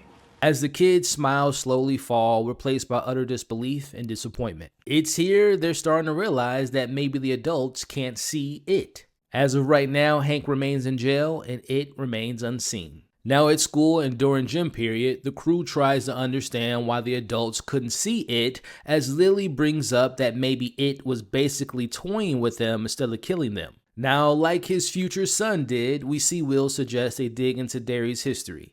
As Ronnie brings up Lily's mom having grown up in Derry and if she's experiencing anything, but we see Lily shoots this down because she's afraid that her mother's going to send her back to the asylum. But here's where my prediction last week comes into play, as Lily comes up with the idea talking to her friend, the head of the housekeeping of the asylum. We now find Lily at a diner as she's set up to sit down with her friend who we met in last week's episode. She's the one adult who seems to actually listen to Lily and believe her stories. And in Lily's increasingly isolated world, that trust is everything to her. Now, the housekeeper recalls some of the kids going missing in the 30s when she grew up, but everyone put it down to the Great Depression. Families were breaking up, people were leaving town to find work. No one really wanted to look too closely into why these kids went missing during the 30s. Now, despite the odds being stacked against them, the housekeeper suggests that Lily and her friends keep digging for what they're looking for because her father would always say to her, "My father always said to me that with good friends at your side, anything's possible." And it sounds like you have those. Now, in my last breakdown, I mentioned how the little girl we saw dressed up as a clown might be Bob Gray's daughter and was like the early inspiration of it using Pennywise as one of its forms. Now, I also mentioned how I believe the housekeeper might have had a run-in with it when she was younger, but now I'm thinking about combining both of those ideas. What if the housekeeper isn't just an adult who believes Lily? What if she's the little girl we saw dressed up as a clown and she's Bob Gray's daughter? Think about it. Her constant encouragement to Lily, her mysterious lack of a full name, and her cryptic mentions of her dad. What if her dad isn't a human father, but it's it itself in the human form of Bob Gray? This woman, this seamlessly trustworthy adult, could secretly be helping her father, It, orchestrate all these events. She's the only adult who truly believes Lily precisely because she's a part of It's plans. Lily being the most tragic character in the show, it would make sense that the one person, the one adult she trusts, ends up being evil. Now, meanwhile, across town at the Hanlon household, we find Charlotte reading the newspaper about Hank and the recent tragedies of the missing kids as she gets a knock at the door, and it's Rose. Rose is accompanied by her nephew, Tanya, who brings the item Charlotte purchased to furnish their new home. Now, as they're having a conversation, Rose shares some of her family's long history within Derry. But beneath the friendly chatter, it's safe to assume that Rose was also hoping to get some information about Leroy and his role in the digging sites. Charlotte shares her worries with Rose about the recent tragedies with the theater and the kids. Now, Rose tells Charlotte that while Derry is a beautiful place, it does come with some unexplainable things and suggests that she keep her loved ones close and gives Charlotte her number to call her if she ever needs someone to talk to. Rose's words were meant to be comforting, but they carried an unsettling weight. The scenes we've seen so far of Charlotte watching that kid being jumped, the kids going missing, Hank's situation, these are all things that are pointing towards something being bigger at play in Derry, and Charlotte is starting to take notice of it. Now we cut to a decommissioned military base where Shaw kept his word and found Halloran and his friends a spot to finally call their own. But it's in this base that is a dangerous area. It's here we get the beginnings of what we've been talking about for weeks now, and that's the beginning of the Black Spot. Now, this place is rough, but they see the potential as they make their plans of cleaning it up and making a bar and having a spot to play some music. This place is meant to be their sanctuary. Now, while his friends are celebrating the future, we see this heavy look on Dick Halloran's face. He's sensing something bad, something deeply wrong about this place. Now, for those that haven't listened or watched my breakdowns in the last few weeks, I'm going to give you all a spoiler warning here because I'm going to explain why we see this look on Dick's face. Now, for those that might have forgotten the deeper lore from the book, and we spoke about this weeks ago, the Black Spot was a nightclub built for mostly black soldiers from the nearby army base. Now, in the novels, it was tragically burned down by a white supremacy group, and a young Dick Halloran, who worked in the kitchen, barely managed to escape. Now, if you all remember, in the 2017 film, it established that a racist cult was responsible for a similar outcome in 1962, where we know this story is taking place. So putting all that together on top of the fact that Halloran surprised It in his lair last week and the government planning to use It as a weapon, it's safe to assume that It will find a way to get his revenge for messing with It by having an influence on what happens to the Black Spot. Meanwhile, back at the school, we get more of the setup for not just the personal trauma factoring into Its powers, but also the societal fear that's going on during this time. As we see the kids watching a video detailing the safety precautions needed for a potential nuclear attack. I predict that this constant and community-wide fear of total annihilation, this nuclear paranoia that has a hold on the country and in Derry at this particular time, will definitely be something that It can and will use against the people of Derry on a much larger scale at some point this season. Now, within this scene, we also get a quick but important emotional beat here.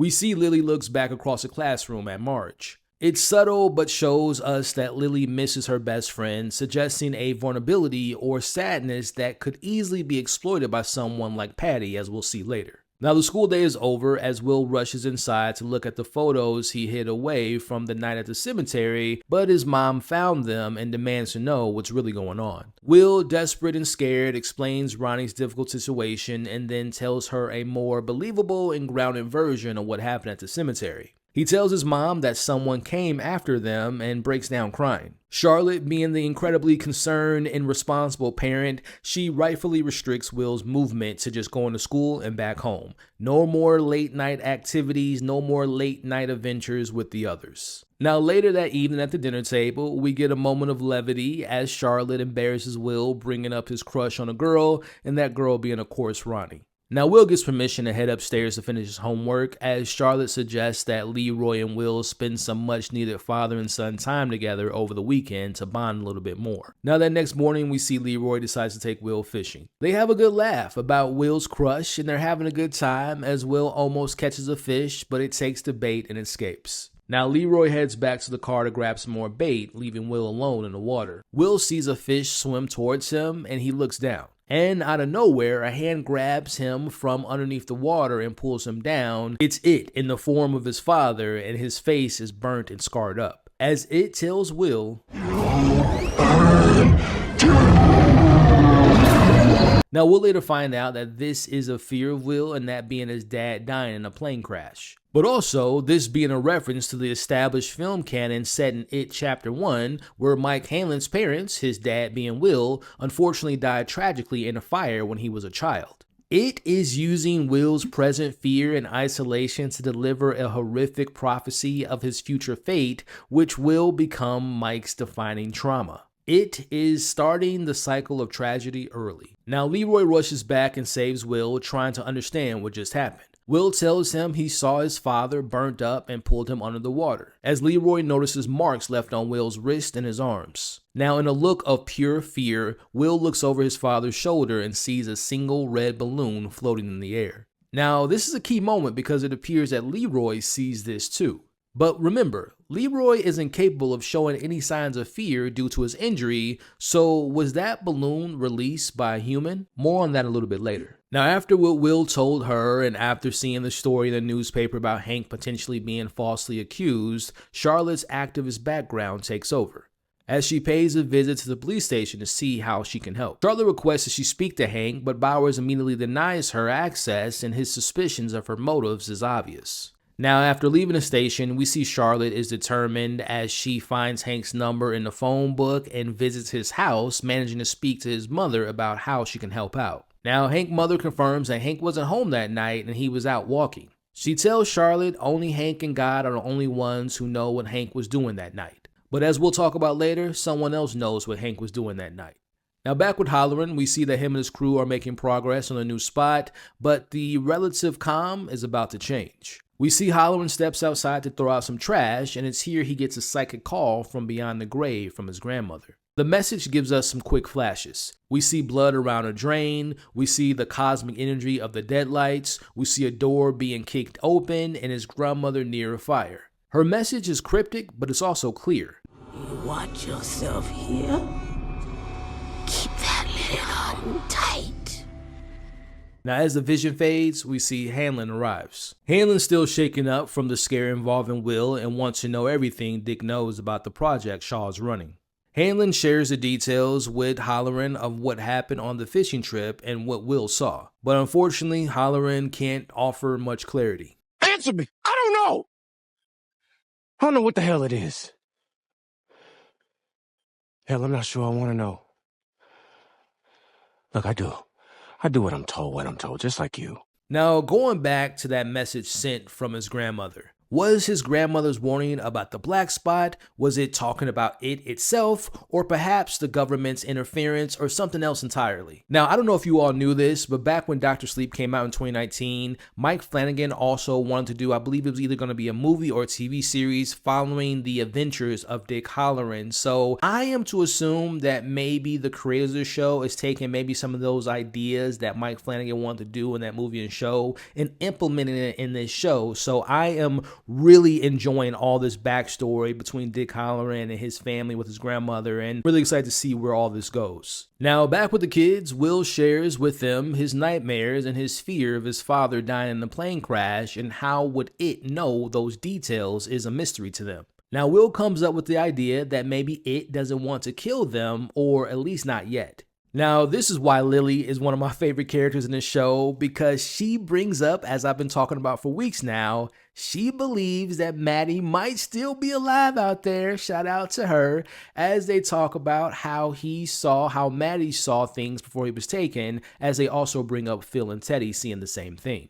This being its strategy, build up his victims' fears before taking them out. Now, Will explains the physiological components about what it does. They're called the fear hormones. When you get scared, not just you, any mammal, Your adrenal gland secretes them into your bloodstream, which some predators like the taste of. Now, knowing this, what exactly can one do? Is there a way to avoiding being afraid? That brings us to Lily's locker, where they take a single pill that Lily mom takes, and her mom calls it Mommy's little helper. She uses these pills to relieve her fears, but also to take her troubles away. We watch the crew all agree to take this pill if and when they encounter it again. A horrifyingly dangerous pack trading potential addiction for temporary psychological armor. Now, for you all that do not know, this is actually reference to something that happened in our reality, that being called the happy pills. Introduced in the 1950s, this was the first blockbuster psychotropic drug in the US. However, by 1970, it was reclassified as a sedative and considered a controlled substance due to the risk of dependence, and its market was largely replaced by Valium.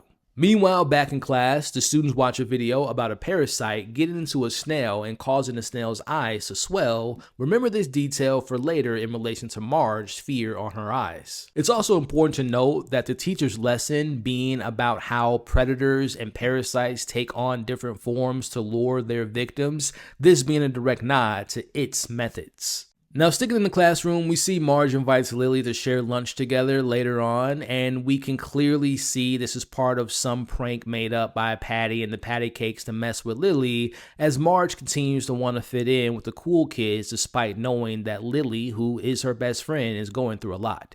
Now, at lunch, we watch the prank begins. As Marge brings up how her and Lily have been best friends since the first grade and she would love to start over. Now, Lily agrees, and we see this popular kid by the name of Tim walks by and says hi to Lily, and Marge plays it up and suggests she talk to him. Poor innocent Lily falls for it as she heads to the restroom to freshen up before talking to Tim.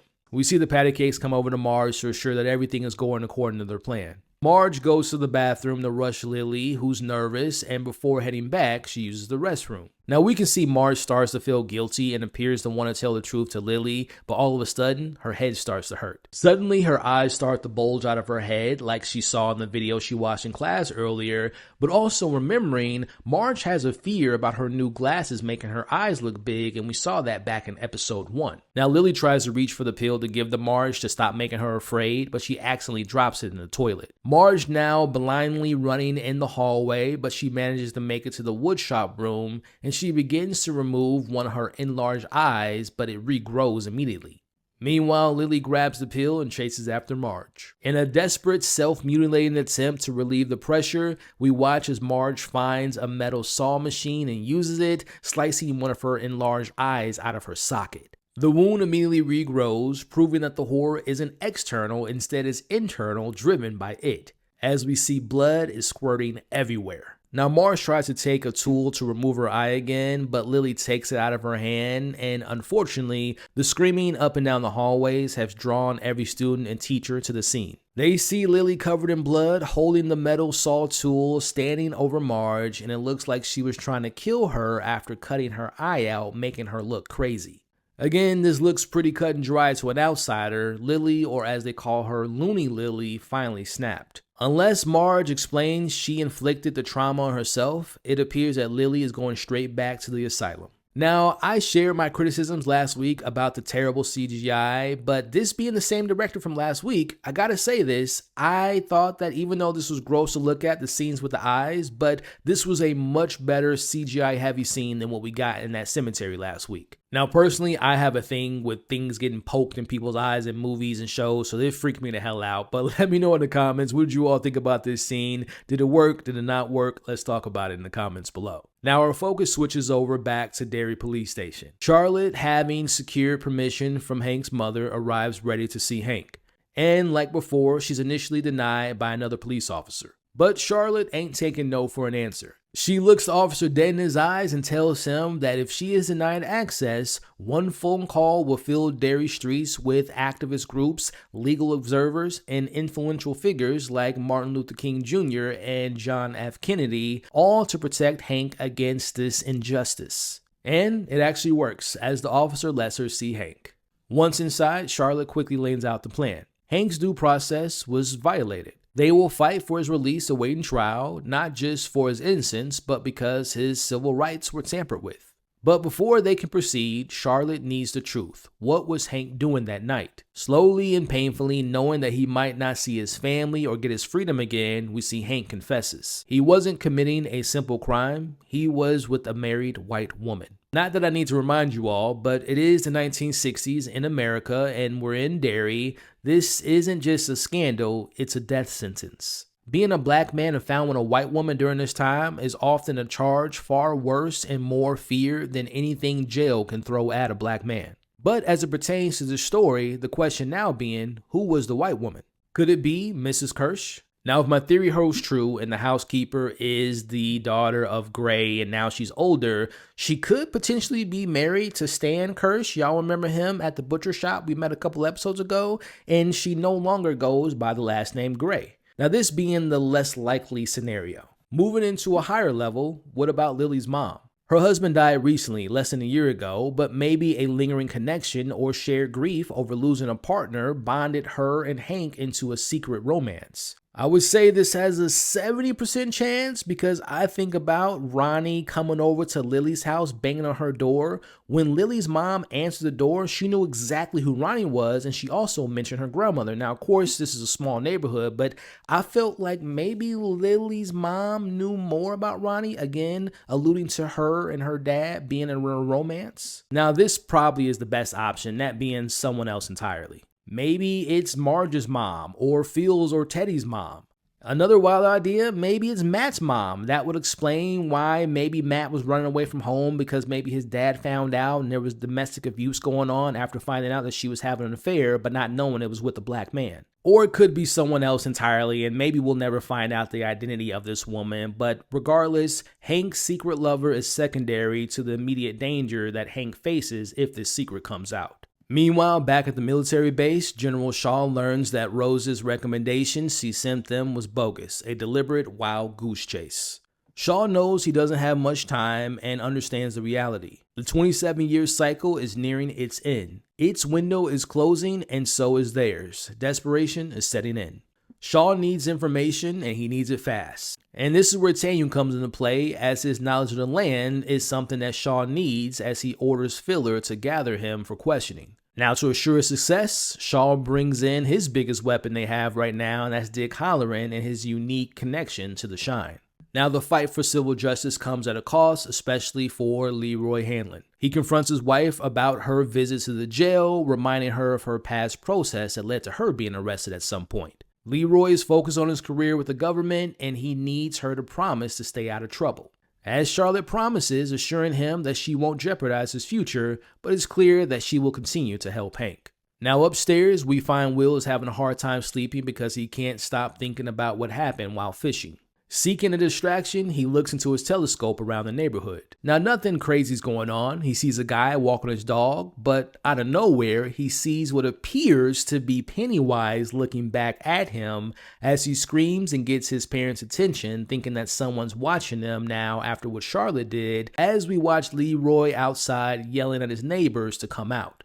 As he walks back inside, he hears something in the tree, and it's a red balloon. Now, I said it appears to be Pennywise, but what if it isn't Pennywise? You'll notice when Leroy was yelling in the streets, we got a POV of someone hiding in the corner somewhere and watching him from afar. We ain't never seen Pennywise look at someone from that POV before, so I'm thinking this is someone else. Again, this goes back to my theory about the housekeeper being Gray's daughter. Maybe that was her dressed up just like Pennywise, just like she did when she was a kid at the fair. And she's helping Pennywise by leaning on Lily and continuing to have her look for it and now scaring Will. All this building up their fear levels. One of the key things I think it might be her, and it might be that kid. Remember the hairstyle that kid dressed up as a clown? It's the same that we saw in the photo, and it's the same that we see in this scene. I don't recall ever seeing the real Pennywise hair being styled like that, especially the trailers that we've seen. Pennywise hair looks nothing like that. It looks like the way we've seen Pennywise in the 2017 and 2019 film. Now, to also support my theory, Leroy saw the balloon earlier at the lake and he's seeing the balloon in the tree, but he's yet to encounter it. And we know he doesn't have any fear, so it can't be in his head. So to me, that balloon at the lake and that balloon now in the tree, this to me means that a real person planted it there. Now, of course, this could 100% be Pennywise, but I really do believe that the housekeeper is dressed up as Pennywise and she's involved in all this is going on. Cut to the next morning, Hanlon is tired of the secrecy as he goes straight into Shaw's office demanding to know what they're chasing. We see Shaw leads him to a room where we see Daniel is handcuffed to a table as Halloran walks in. This is Shaw's plan to use Halloran's shine to extract the location of it. Now, Halloran tries to plead with Daniel, urging him to simply tell Shaw what he needs to know so he doesn't have to go through this pain. But Daniel responds with what I consider to be one of the most disrespectful things you could do to a person as he spits in Halloran's face. Halloran doesn't respond in anger, but instead he apologizes to him. As we watch him grab his head, channeling his powers like Charles Xavier from the X-Men, he uses his third eye to plunge himself deep into Daniel's memories, ready to extract the secrets of Derry. Halloran now in Daniel's mind and sees a bunch of doors that represent his memories. He eventually finds the right memory door and enters into the moment that will help out Shaw. Inside, we find the kid Daniel with a young Rose here to discuss the monster in the woods. She makes him tell the story about it, or as they call it, Galoo, all began, as we watch the origins of how their ancestors fought for years against Galoo, aka it.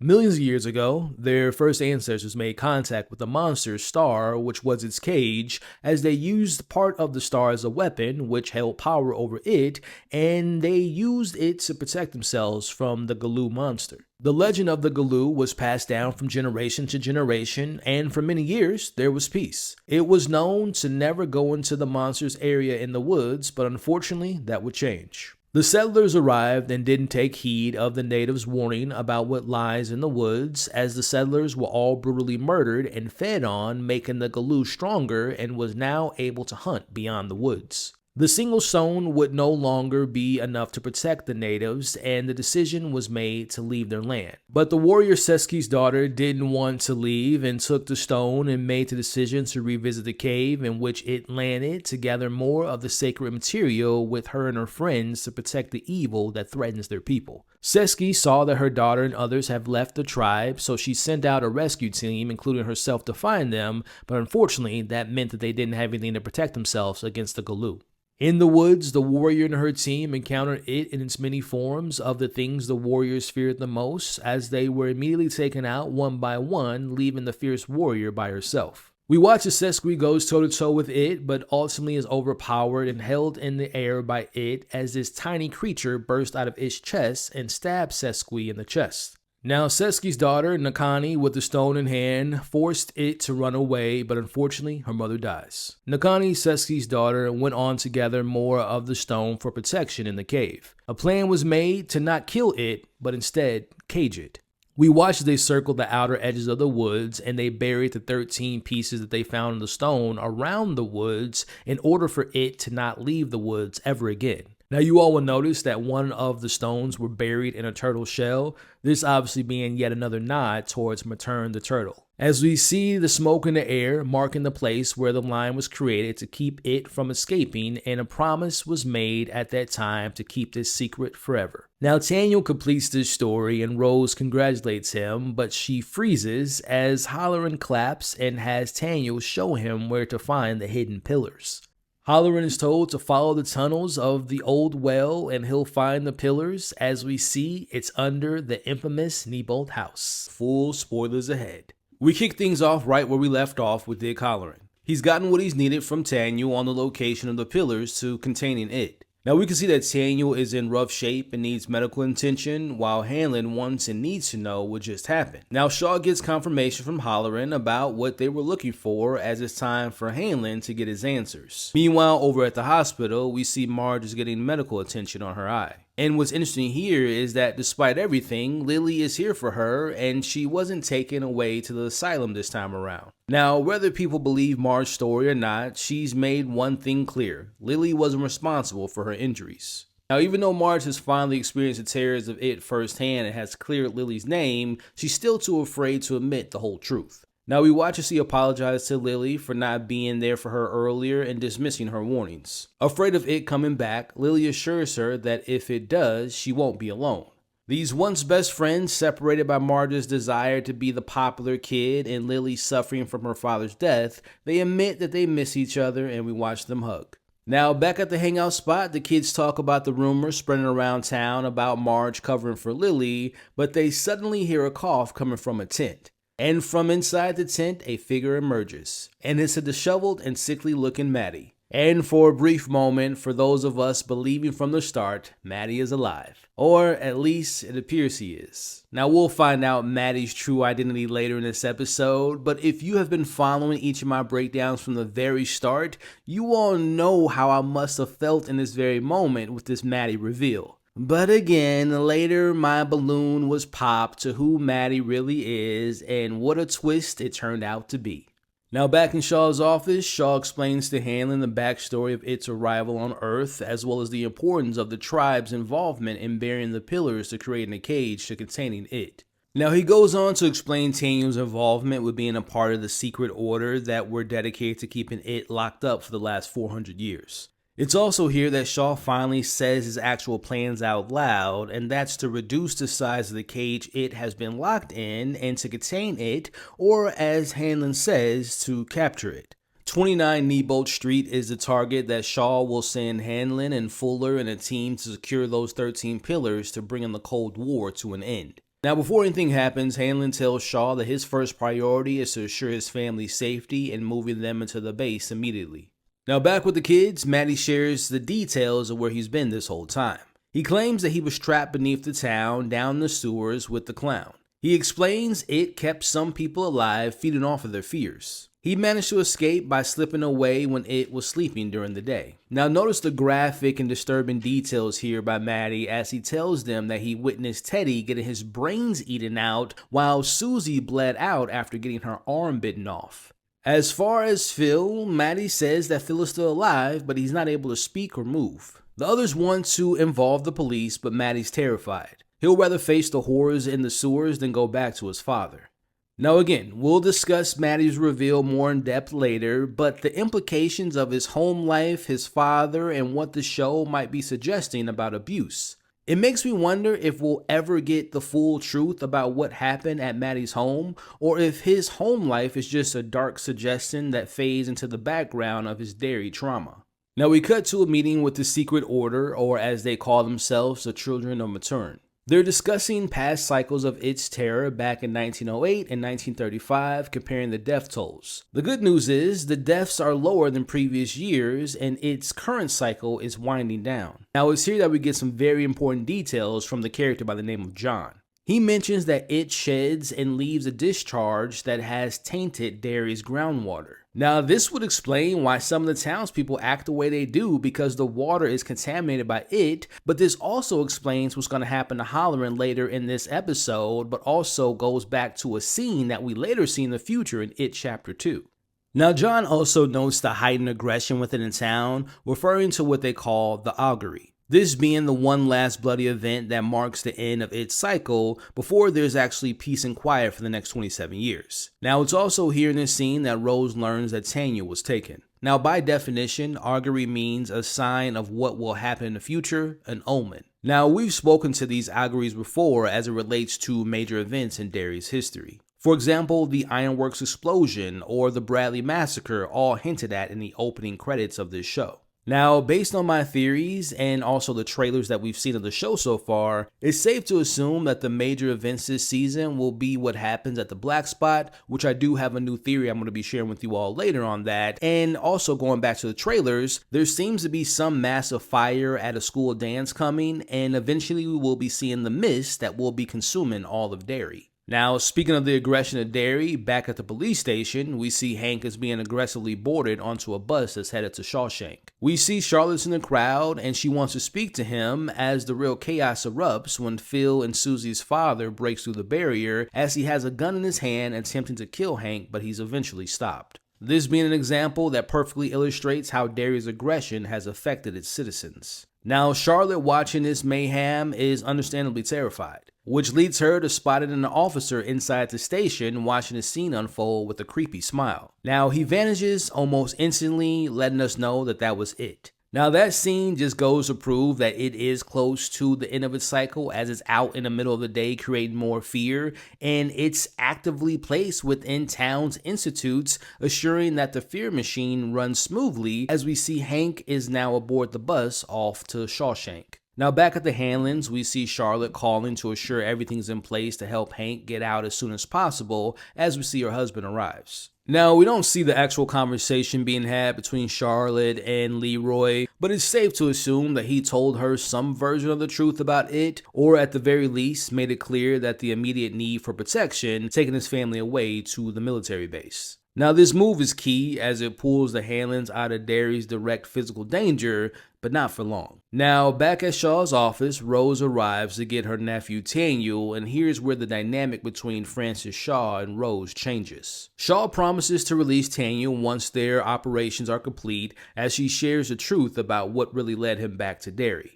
After being given a governmental defense drug, all of his suppressed childhood memories came flooding back, including the summer of 1908 when he was in Derry. Now we briefly flash back to that moment where young Rose shared the secrets of it with Francis. Years later, Shaw realized the fear it creates isn't just a byproduct, but it's the perfect weapon for national defense. Rose, however, gives him a much needed reality check.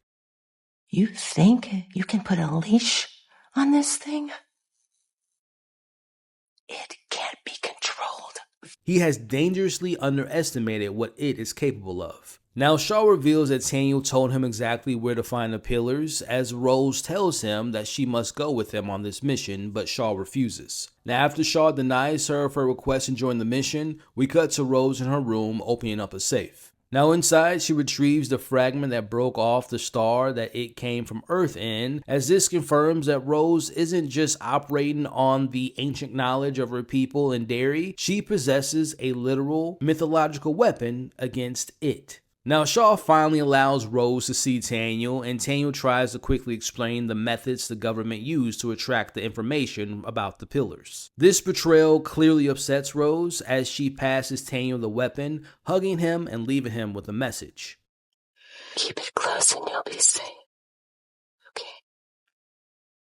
And that message being that Taylour to use this as a protection for himself and himself only. They hurt her family, so she assures the soldiers are set up to die. This is payback and a lesson to Shaw about staying away from the forces he doesn't understand. Meanwhile, Lily pays a visit to her friend to tell her about Maddie, and this is where we get confirmation about who her friend really is. It's here that my theory about Stan Kirsch's wife being Lily's friend, making her Mrs. Kirsch, who we met disguised as her in It Chapter 2. We see that Stan, who appeared to be this old nice guy in the meat shop with Charlotte, isn't so nice. We see Stan seems to be verbally abusive, demanding that his steak be perfect, painting this picture of a potentially abusive relationship, which may be the reason to what we find out about Mrs. Kirsch later in this episode. Now, Mrs. Kirsch urges to get the cops involved and makes Lily promise her that she won't go in the sewers to save Phil. Now, it's interesting to see how her tone here is drastically different from the previous conversations she's had so far with Lily in this season. She seemed to be genuinely concerned and even panicked. This contrast brings up some major questions here.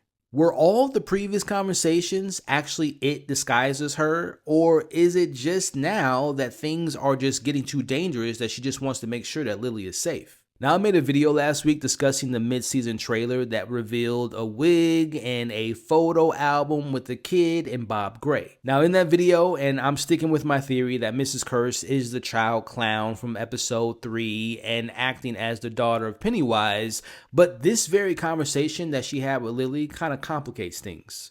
Does she really care about Lily and sees like a version of herself in Lily, as she is fundamentally potentially a victim of abuse and she doesn't want to get Lily involved with it anymore? Or is this all a part of her and her quote-unquote father's plan? Maybe it's a situation that it can control her at points, and when she's not controlled by it, it seems like scenes like we just saw and what we see later in this episode is when she's back to her normal self. Now, back on the base, we see Will convinces Charlotte to let him go on a walk, but he's immediately headed back to Derry to join his friends in the sewers. Meanwhile, Charlotte sees on the news that the bus headed to Shawshank crashed, leaving several dead bodies, but Hank managed to escape. Now, the news also reports that all residents of Derry are advised to stay away from Nebo Street, now sealed under the lie of a gas leak as the soldiers arrive on their mission. Now, back with the kids, former Patty Cake member Marge joins the crew as Lily forces Maddie to take them to where they can find Phil, or else they'll drag him to the police. Lily's confident that her mommy little helper pills will protect them. She gives her friends a pep talk about being an anchor or a lifeboat, accepting the chance of being eaten in the sewers by it to save Phil, as we see Will joins them. Now at the house, we watch the team led by Fuller and Hanlon enter the house into the sewers with their orders, unaware of the horrors that await them. But remember, gentlemen, you'll be in enemy territory. Whatever form this enemy takes, it will use your own personal fears against you. Don't freeze. Don't trust it. If you see something that by any rational measure should not be down there, shoot it. Be vigilant. Stay safe and secure the assets. Now, as they make their way in the sewers, we see Dick Halloran hears the whispers of his grandmother as he takes a big step into the water, and it's here that he's transported into a haunting memory where we see his grandmother warning him that someone is coming for him again. Now, this scene reminded me of when we saw Bev was taken into the waters in It Chapter 2, and we saw Ben and Bill go after her, and we saw them overcoming their past fears. Now, this again ties back to what John said earlier in the episode about how it leaves discharge that has gotten to the groundwater. That explains the effects that we're seeing here with Halloran, but also what happens in the future with the Losers Club facing their own fears. Meanwhile, back with the other soldiers looking for Halloran, they hear something in the shadows. As it comes out, it is it taking the form of Uncle Sam and killing the two soldiers.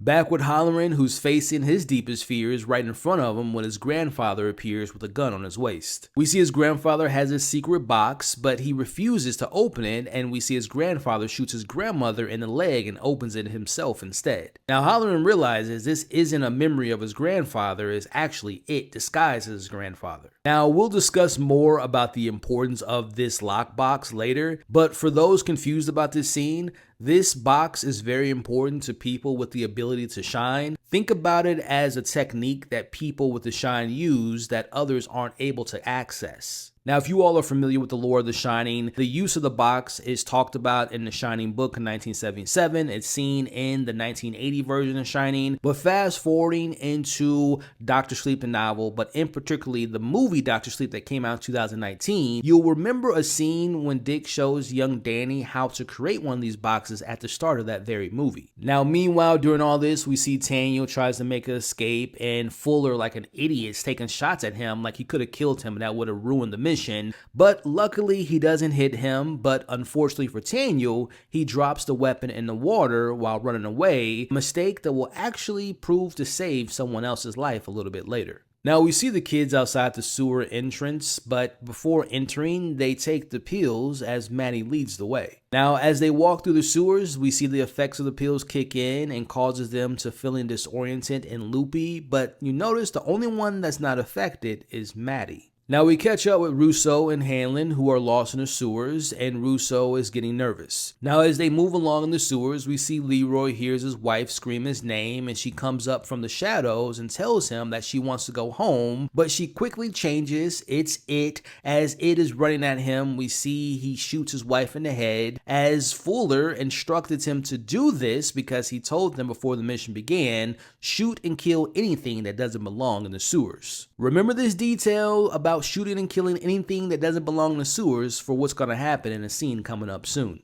Now, back with the kids, they arrive at the dead end led by Maddie, as it appears that the effects of the pills have worn off. Now, all of a sudden, the bodies come up to the surface, and it's the bodies of Teddy, Susie, and Phil, who isn't alive like Maddie said, and eventually they actually see Maddie's dead body pop up as well. Now, speaking of Maddie, he starts singing a song about a clown, and the back of his head begins to crack open, most likely how he ended up dying from that mutant baby from episode 1 cracking the back of his head, as we see sharp teeth and a mouth emerges from his head. This is one of the most impressive moments of this entire episode, but also the entire season so far. As we see Maddie spins and spins around a pole, and the moment we have all been waiting for happens as its favorite form appears, and that is the form of Pennywise the dancing clown making his grand entrance.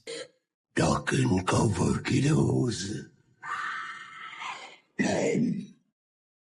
As they run away as fast as they can, we see Lily trips and falls and gets left behind. Now, as the kids run for their lives, Leroy sees his son running towards him and screaming his name, and he's thinking that this is another trick created by it, but this time it's real because Russo sees the kids as well, but again, Leroy thinks it's fake as he takes a shot at his own son.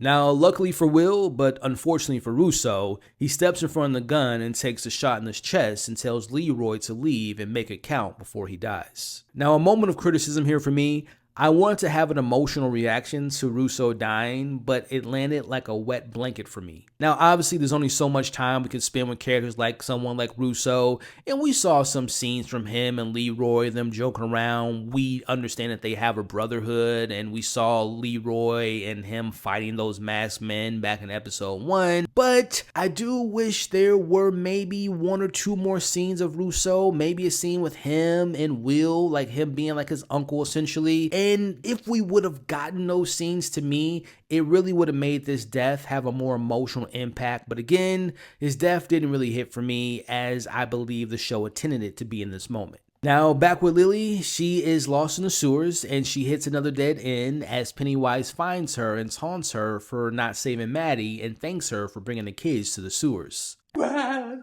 so sad you couldn't save old Matty boy. Tasty, tasty Matty boy.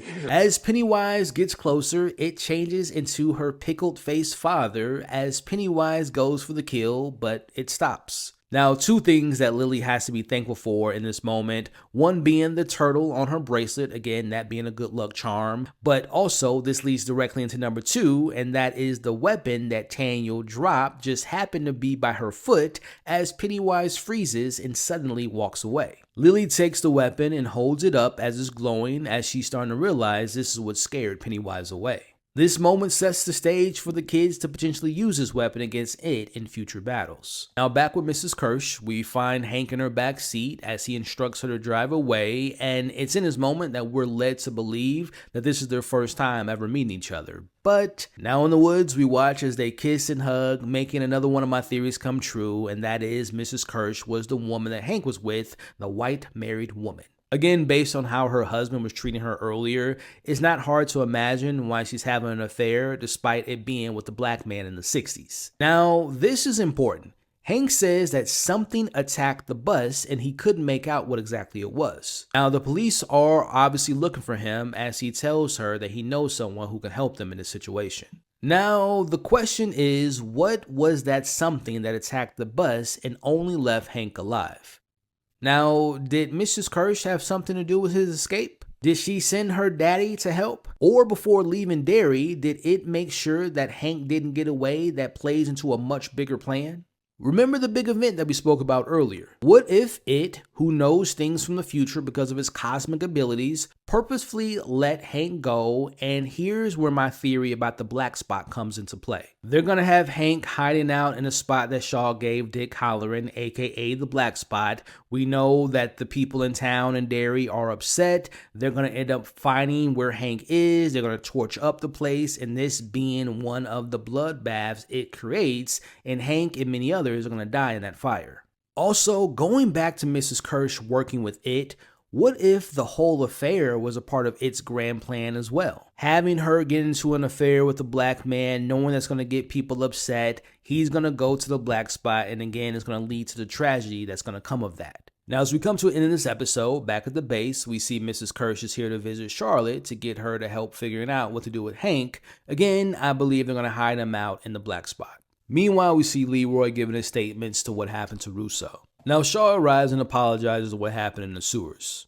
Halloran's whereabouts are unknown for now to them, but Shaw believes he'll eventually show up. But Shaw also knows that Rose set them up and repercussions are definitely on the horizon. But our very last shot of this episode is a big moment, especially for fans of the wider King universe. Our last shot of Halloran shows him walking out of the sewers, but we can tell that he isn't himself. Something's off. We see Halloran sees the dead spirit of Russo wandering off in the woods. Russo turns and his lifeless eyes locking on Halloran, and the scene cuts to Halloran's secret box that's glowing with a orange light. Full spoilers ahead.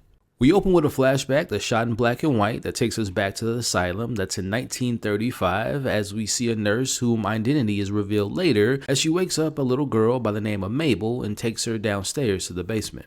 Mabel didn't want to go down there in the first place, but this nurse assures her that there's nothing to be afraid of. As they arrive in the basement, it's here that we learn that Mabel was told to meet a clown down here. And suddenly, a single bright red balloon floats into the frame, which looks so vibrant against the black and white setting. Mabel is afraid and tries to leave, but the nurse has her stay. We watch as the balloon drifts towards the doorway, and slowly Pennywise's hand emerges, grabbing the string, and then he shows his face. It's important to remember that this 1935 setting will be the time period that season 2 takes place, and also remembering that that's where the Bradley massacre occurred, which will most likely be the bloody event that particular season will lead to.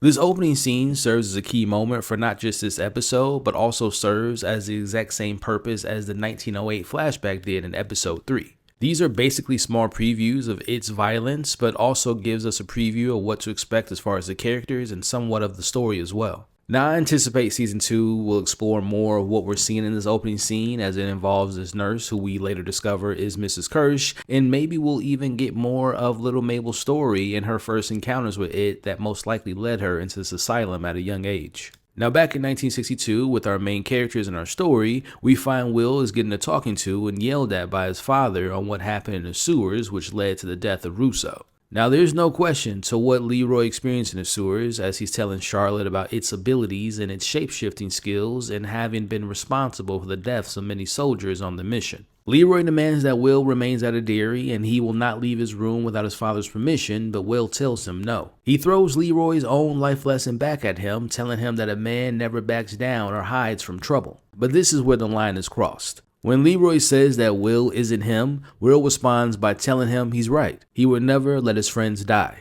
That obviously being a direct reference to Russo's death. Now we watch as Leroy reacts by slapping his son in his face.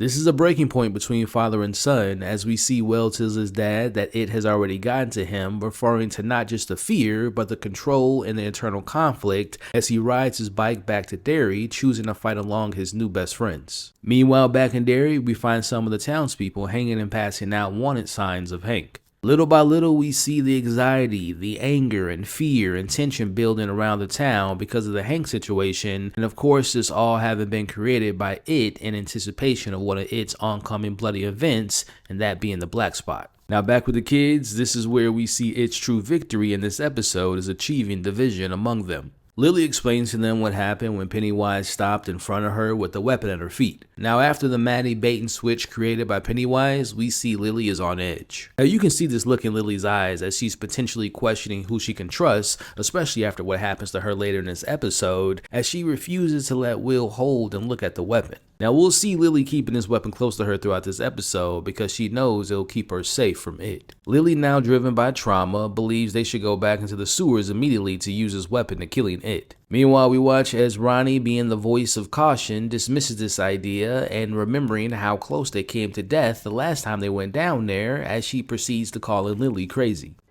What did you call me? We can see Lily visibly tighten her grip on the weapon, and for a second, I felt like she wanted to use this weapon on Ronnie, perhaps feeling the influence of violence after coming so close to death by it. Even when Marge tries to step in and take the weapon away from Lily, we see her acting like Gollum with the ring, and she backs away, holding the weapon even tighter. We see Lily and Ronnie going back and forth about wishing that they never met each other, as Lily regrets agreeing to helping Ronnie with her father, and Ronnie hitting below the belt, wishing Lily had never been able to leave the asylum to begin with. Now Rich sees the bigger picture and tries to interject by screaming that this is exactly what it wants by splitting them apart and eliminating them one by one. Now unfortunately it's too late as the emotional damage has already been done. Ronnie storms off, Will follows her, and we see Lily leaves alone with the weapon, leaving Marge and Rich to figuring out how to bring everyone back together. Now back with Dick Halloran, we see him returning back to the Black Spot. Now, as we discussed in my last breakdown, with his lockbox now being open and his fears and traumas and the dead wandering spirits and his own ghosts that haunt him are now free. Now, we don't see what he's looking at, but we could definitely tell that Dick Hallorann sees something in the room with them, but he ignores it. Now, we watch as Hallorann grabs himself a drink and he heads to the back to get some rest, but it's here his friends fill him in on some unexpected company who's occupying the bed in the back. More on that here in a second. Meanwhile, back with Ronnie and Will, we see Ronnie's venting to Will about Lily and she's looking for validation from him, but she's starting to realize that she may have went too far with her. She admits that she's scared, especially with everything going on with her dad right now. We watch as Ronnie hugs Will, and it looks like they're about to share a kiss, but Charlotte arrives and calls her son by his full government name and tells him and Ronnie to get in the car. Man, I'm telling you, Charlotte continues to be one of my favorite moms currently on television. She's stern, she's protective, and she gets things done, and she's a great mom. I really do hope that Charlotte manages to survive this season, but based on 2017's It Chapter 1, we only saw the older version of Leroy, who's still alive, looking after Mike Hanlon, but we didn't see Grandma Charlotte, which makes me believe that she either left in a divorce at some point after all this, or she dies in these final 2 episodes. Now back with Hallorann, they show him that Charlotte has Hank hidden in the back room while they figure out a way to get him out of town. This all tied back into my predictions I shared throughout the season about how Hank's involvement will be the main catalyst to what will lead to the tragedy of the black spot being set up. Him away, and he'll... But before things get worse, we have a moment of joy as Hank and Ronnie are reunited for the first time since Hank got arrested, and they're beyond excited to see one another again. Now we see Hallorann wants nothing to do with this plan as he leaves. And if we needed more proof that things will not end well for Hank and Ronnie, Hank tells Ronnie that they'll never be separated again. Unfortunately, that right there is a cardinal sin in the horror genre. That we're together and we're gonna stay together. Ain't no one gonna keep us apart ever again. Ever again. Yeah, let them try. Never say things like that because 9 times out of 10, the exact opposite ends up happening. It's a safe assumption that Hank will unfortunately not make it out of the situation alive and they will be separated from each other forever. As nighttime approaches, we find Marge and Rich back at the tower getting to know each other a little bit better. We watch Rich kindly helping Marge with her injured eye and he isn't grossed out by her wound. Now we know that Rich has a crush on Marge as we watch them sharing this sweet innocent moment together. But similar to Hank and Ronnie, it is in this moment I knew our boy Rich was in trouble. Things aren't going to end well between them, and it being it will absolutely exploit this relationship by causing unimaginable pain to one of them. As we watch Rich continues to see how far his homemade plane can travel throughout Derry, we watch it fly straight into the sewers. To me, this is foreshadowing for Rich inevitably falling victim to it. To me, the plane represents Rich and his hopes and his innocent joy, and it literally descends into the darkness where it lives. Now back on base, we find Hallorann trying to desperately drink his demons away as Hanlon checks in on him. He informs him about the new orders from Shaw to continue their hunt for the pillars. But again, we see Dick Hallorann's got his own problems that he's dealing with as he sees a soldier who died in the room that they're in standing at the doorway in the bathroom with his face half missing. Now Hanlon questions what happened to him in the sewers as Dick Hallorann tells him what he sees by describing his childhood that was filled with memories of death because of his shining abilities. Now he tells Hanlon about the lockbox he was told to create by his grandmother in order to hide all the death in his mind, and this was back when he was only 9 years old and he hasn't seen anything until his box was recently opened again. Do they talk to you? No. Long as I don't regard them, they don't even notice I'm here. But man, if I open my mouth, the voices, they don't ever stop. Hallorann tells Hanlon that the dead are more receptive to knowing more about the unknown, as Hanlon, being the soldier that he is, believes that they can use the dead to find it. Did you hear a word I just said? Now that suggestion strikes a nerve with Hallorann as he calls out Hanlon for jumping at every single order that Shaw gives him as he yells for him to leave the room. Now Hanlon's the superior in this situation and threatens Hallorann to either continue helping them find it in the pillars or have him sent out in handcuffs. Now, sticking at the base, we see Charlotte and Leroy have an argument about his recent behavior, and she tells him where Hank is. As she packs her clothes, she tells him her plans to helping Hank, and after that, she and Will be leaving to go back home to New Orleans. Now, before leaving, she tells him he can join them once he's done serving the country that he keeps putting before his own family, and that he needs to make things right with Will first. Now, back at the school, we find Lily in the classroom reliving her encounter with Pennywise in the sewers, as we see she's still holding that weapon close to her for protection. Now, as she opens her desk, she finds her father inside mocking her, which causes her to freaking out in front of the classroom in front of everyone once again, as we see the weapon is glowing.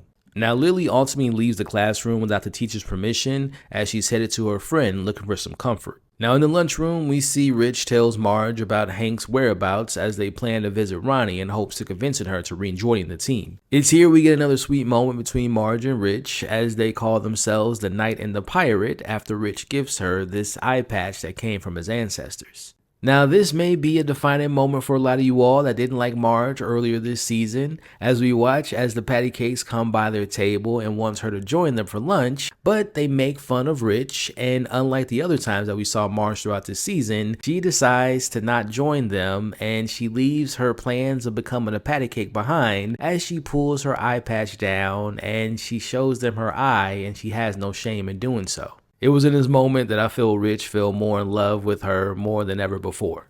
As it's time to convince Ronnie to rejoin the crew and defeating it, we see Rich and Marge holding on to him arrive at the black spot. Now, with love being in the air with the kids, with Rich and Marge, but also with Ronnie and Will, this was a nice little detail because we see when Ronnie opens the door for Will, she smiles at first seeing his face, but then she realizes that the others are with him and her smile disappears. Meanwhile, back with Lily, we see her seeking comfort from her friend as she arrives at Mrs. Kirsch's house, but before entering, the next door neighbor looks at Lily with a creepy smile. Now, no one answers the door as Lily decides to walk in anyway and hears music coming from the attic, and she heads upstairs. As she looks around, she finds a photo album, and we get this little Easter egg here because if you notice, the teacup that's in the frame is the same one we saw Mrs. Kirsch using in It Chapter 2 in the scene that she had with Beverly. Now, in this photo album, Lily looks at the pictures of Mrs. Kirsch and Stan getting married, celebrating their anniversary, and more pictures of Ingrid in her younger years. But as she turns the page, we see a younger version of Mrs. Kirsch revealing that she was a nurse from the opening scene that took Mabel into the basement with Pennywise. Now, as Lily continues to turn the page, she finds a little Ingrid in 1908 with Bob Gray, and Lily starts to see the similarities between him and Pennywise. Now, Mrs. Kirsch arrives as Lily tells her about what happened in the sewers, and she begins crying and runs into her arms. Now, Lily notices more pictures in the corner of the room of Bob Gray dressed as Pennywise as Mrs. Kirsch asks if she's seen him and begins crying and laughing with joy. Oh, sweetheart, you did it. You did it. Oh, Lily, of course it was you. She's happy to learn that Lily brought Pennywise back, and Lily notices her old costume in the corner of the room, and it's the same one I suspected she wore that I knew wasn't Pennywise back in episode 4, same one she wore outside of Will's room. Now, this is where Mrs. Kirsch explains her past history with her father, the carnival performer who went by the name and dressed as Pennywise the dancing clown. She claims her father was taken from her, and despite the carnival leaving town, she remained in Derry. We flash back to 1935 to seeing the young Mrs. Kirsch back in the asylum, overhearing Mabel talking to a doctor about hearing from Pennywise. This was the moment she knew that this was her chance of seeing her father again. We cut back to the basement scene from the opening, but this time we see it in its entirety. We watch as Pennywise greets himself to Mabel and hands her the balloon as Ingrid calls Pennywise Papa, and we can see this look on Pennywise's face as this is an opportunity to using her.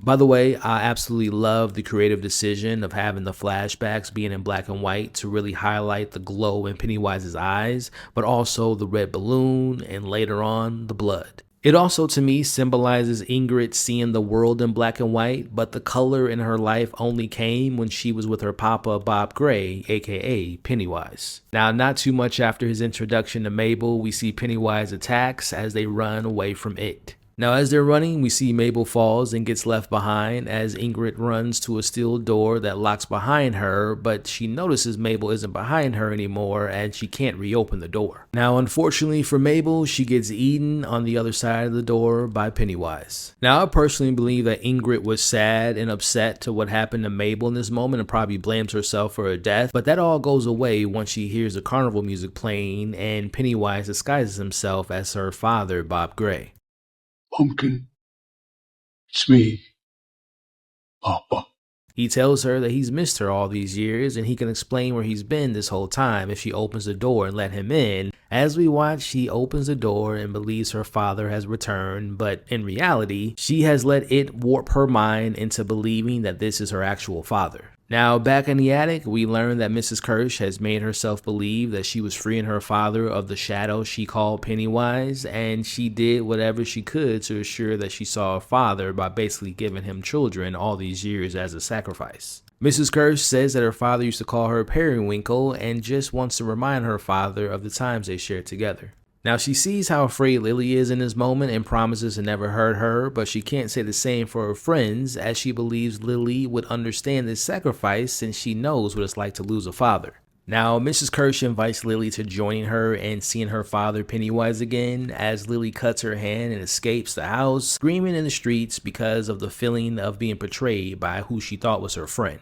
Yet again, we are reminded that Lily never gets a moment of peace and joy, and she can never catch a damn break. Now, before moving on, I wonder if this explains Mrs. Kirsch's relationship with Hank. Did she see Ronnie as a potential way to seeing Pennywise her father again? I wonder if Mrs. Kirsch ever tried to have kids with Stan and use her kids as a way to sacrifice them to seeing her father again as well. I'm pretty confident that this isn't the last time we've seen her backstory and her relationship with it. Again, I'm hoping to get more this season, but I know we'll definitely see it again in both seasons 2 and 3 of this show, and it will probably reveal more of Bob Gray as well. Now let's take a moment to reflect and actually talk about this Bob Gray backstory and clear some things up about Bob Gray and talk about the birth of Pennywise. Now, in doing so, it's important to remember that this show and the previous It movies under director Andy Muschietti isn't always a one-for-one adaptation of the Stephen King novel It. Now, for those who have read the book, we know that Andy Muschietti has made some creative liberties in telling this story,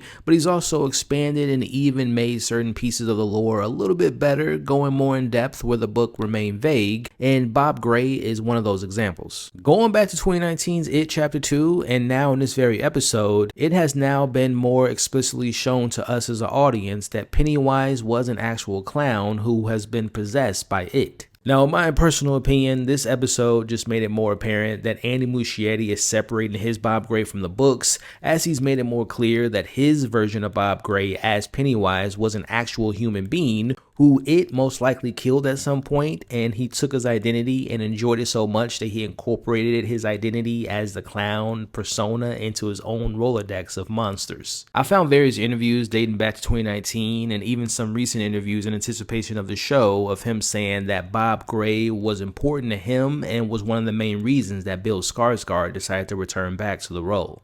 In referencing the book, I found a quote from Andy Muschietti talking about how everything that relates to Pennywise and Bob Gray is very cryptic, and it's like that for a reason, Andy Muschietti said. Probably the success of that character as a monster, as a villain, is because of the crypticness and the uncertainty that people have towards him.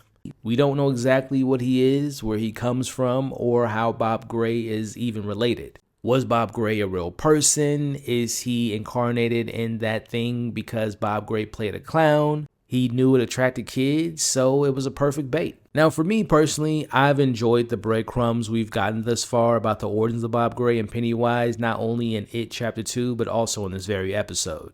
Now, I'm sure we'll see and hear in coming interviews from the cast and crew about the backstory of Ingrid and Bob and Pennywise connections, and also season 2 and 3 will most likely explore this more. Now, I'm also sure that this will be a topic of conversation after this episode, and I know that some people like myself will like this backstory and understanding and origins of Pennywise and Bob Gray, but also know some people will hate it. But let me know in the comments your thoughts and understanding of this backstory that we got in this episode in the comments below. Now, as we come to a close of this 6th episode, we return to the black spot. We see that Will fails to convince Bronny to rejoin them as she refuses to go back to the sewer.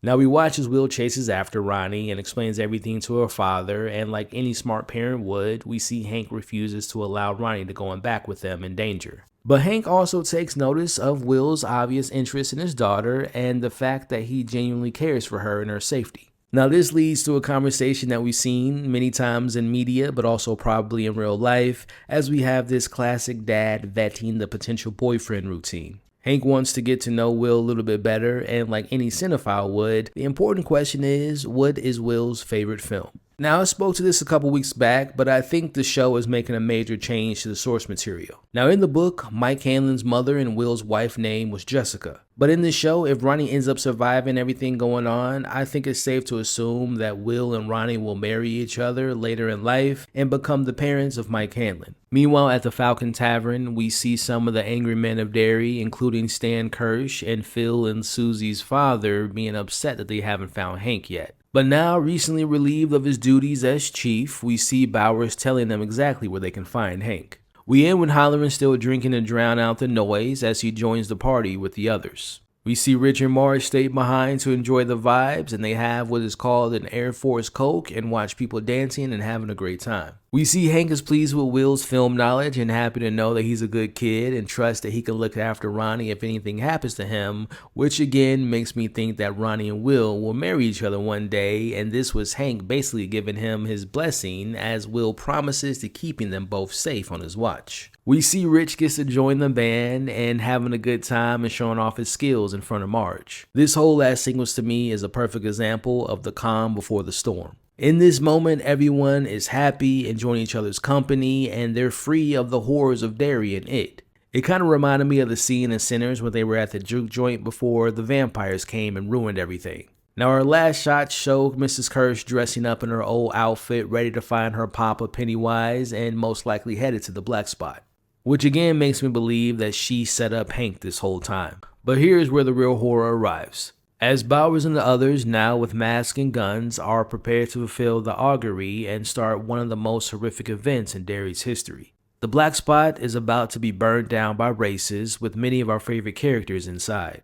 Again, remember this is a combination of the hatred that grows in Derry, but also this is all being orchestrated by it, making Hank being the lead suspect in what happens to the kids back in episode 1. Even though it wasn't confirmed yet, it's safe to assume that it also played a part in Hank being able to escape from the bus. All of these chaotic, hateful events were strands it pulled to lead to this very tragic moment. Full spoilers ahead.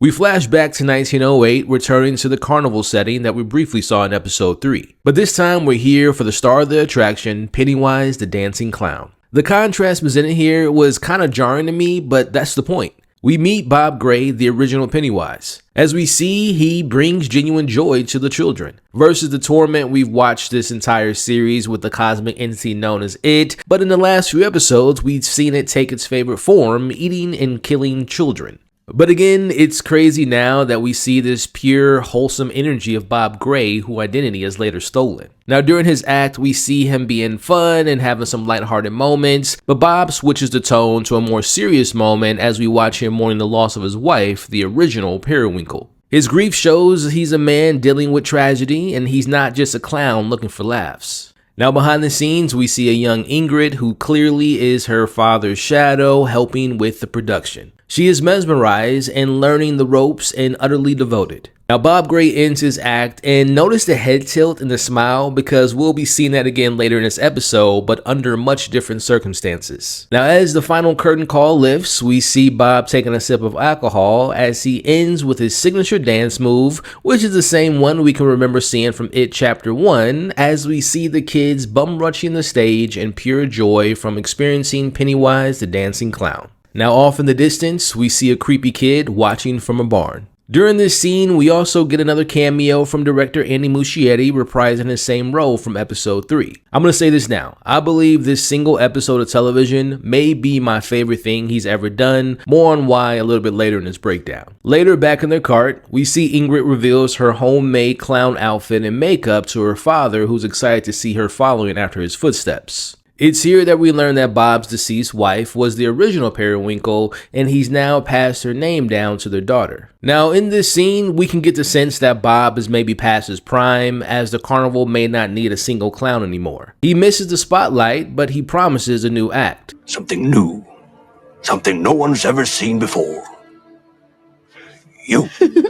Father-daughter duo of Pennywise and Periwinkle. Now, looking at his excited daughter in her clown outfit, he makes her show him her bow, a small, loving gesture between the love of being a clown that we know will be seen later when it's it.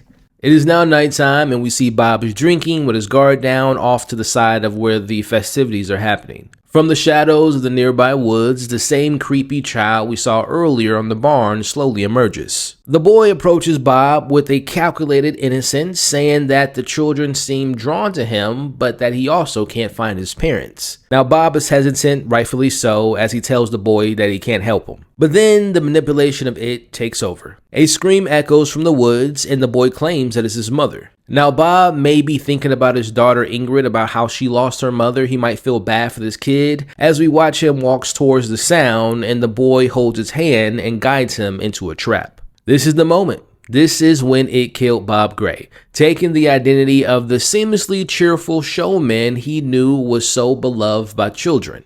It didn't just choose Bob Gray randomly. It chose him because he saw again the love that children had for him, and he knew that this would be a very effective vessel. Now we watch as poor little Ingrid is left searching for her papa. She's eventually shown her father's handkerchief that was found in the woods and is now covered in blood, as the story is being told that they believe wolves attacked him and eventually killed him. As the dream of Pennywise and Periwinkle died in that very moment. Now, I want to be clear. Not saying what happened to her gives her an excuse to what she later does to Mabel in 1935 and other kids, or what she later does to Hank. Again, this backstory doesn't excuse Ingrid's horrific actions decades later, but it does provide essential context. Think about it. She lost the two most important people in her life. Obviously, her mother Periwinkle and her father, the original Pennywise, leaving this young girl parentless. The way her story is presented is that she's still that little girl who was manipulated and influenced by it, desperately hoping that somehow, some way, she would see her papa again. If it is inhabiting the form of her father, maybe she can get him back to doing the show that he always promised her as a little girl.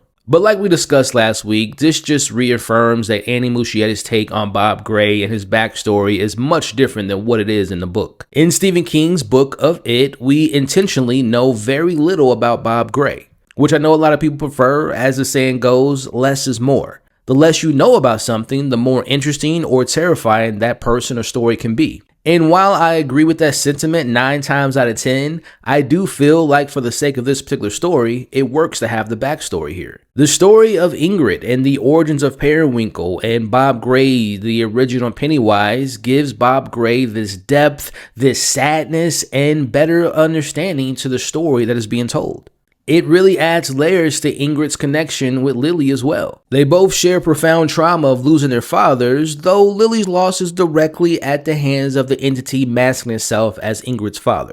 But now the time has come to break down and discuss the tragedy of the Black Spot Massacre. We watch as Clint and his angry racist mob descend on the Black Spot with their guns drawn, demanding to get Hank. Halloran tries to negotiate, knowing Hank isn't there, but Hank, seeing the potential for bloodshed, makes the ultimate selfless move as he gives himself up. Except, deep down, I have a feeling that this mob wasn't looking for a peaceful surrender. They were here to look for violence. Now we watch as Hank steps forward, but he's held back, and this is where the guns are drawn on both sides. Now we see the masked figures pretend to retreat, essentially waving a white flag, only to immediately lock everyone inside of the Black Spot. What follows is pure, unimaginable chaos. We watch these masked cowards light Molotov cocktails and send them flying through the windows. Inside, it is pure mayhem. We have bullets going all over the place, there's screams, there's fire, and people desperate to find an exit. The violence quickly splits up our core group. Ronnie is searching for her dad, Marge's arm catches fire, and in the middle of this hell, Dick Halloran continues to see the dead as a soldier walks past him. Now Halloran snaps into survival mode, using the water link underneath the fridge to create an escape route. We watch as Halloran is about to leave. Again, let's be clear, he was making his escape, leaving the others to burn.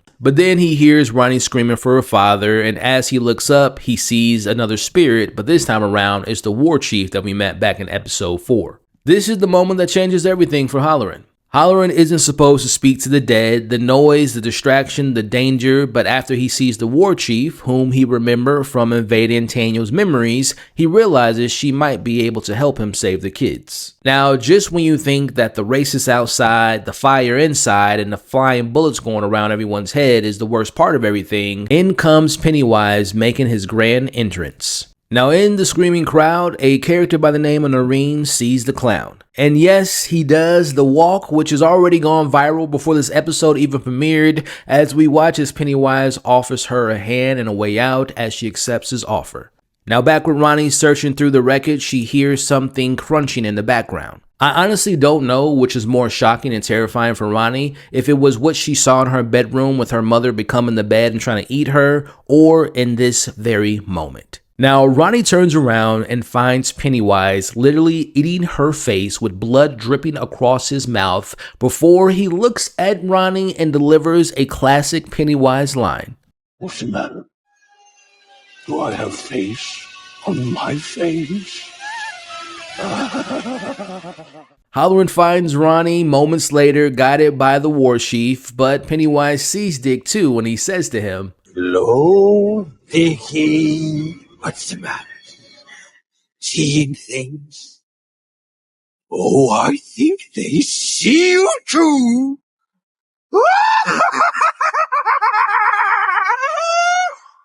It was in this moment that I paused the episode for a moment to collect my thoughts, and I said to myself, I don't think Pennywise has been more imposing. This might be the most terrifying, brutal, diabolical, and the best version of the clown that we've ever seen. He is fully integrated in the human horror, feeding off of the hate crime unfolding around him. Again, I love Bill Skarsgård, but I think watching Pennywise in this entire sequence is the best he's ever been, and Bill Skarsgård is amazing in the role. Now, back to the scene, we see Halloran asking the war chief where to find the rest of the kids. Now, back outside, Clint listens and watches the horror he and the others have created, as they have zero remorse for their actions in committing a violent hate crime. Now, most of them get away unharmed, but remember, we've got one episode left, so they're not completely out of the clear for us seeing them getting introduced to it and hopefully dying in the most brutal way possible. Now, with the war chief's help, Halloran and Hank start getting the kids out.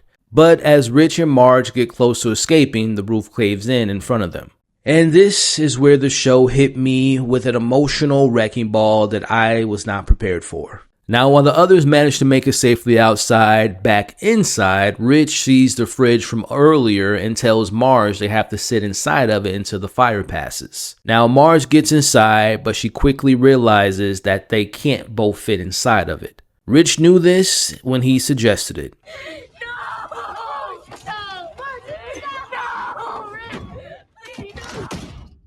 As he closes the door and climbs on top of it to assure her safety. He tells her that knights don't just pee in pots, which is a callback to the cafeteria conversation from the previous episode. Knights also protect maidens. He recounts the first time he saw her, how pretty she was, as we watch him kiss the fridge, and we see these two young innocent kids tell each other how much they love one another. I love you, Rick.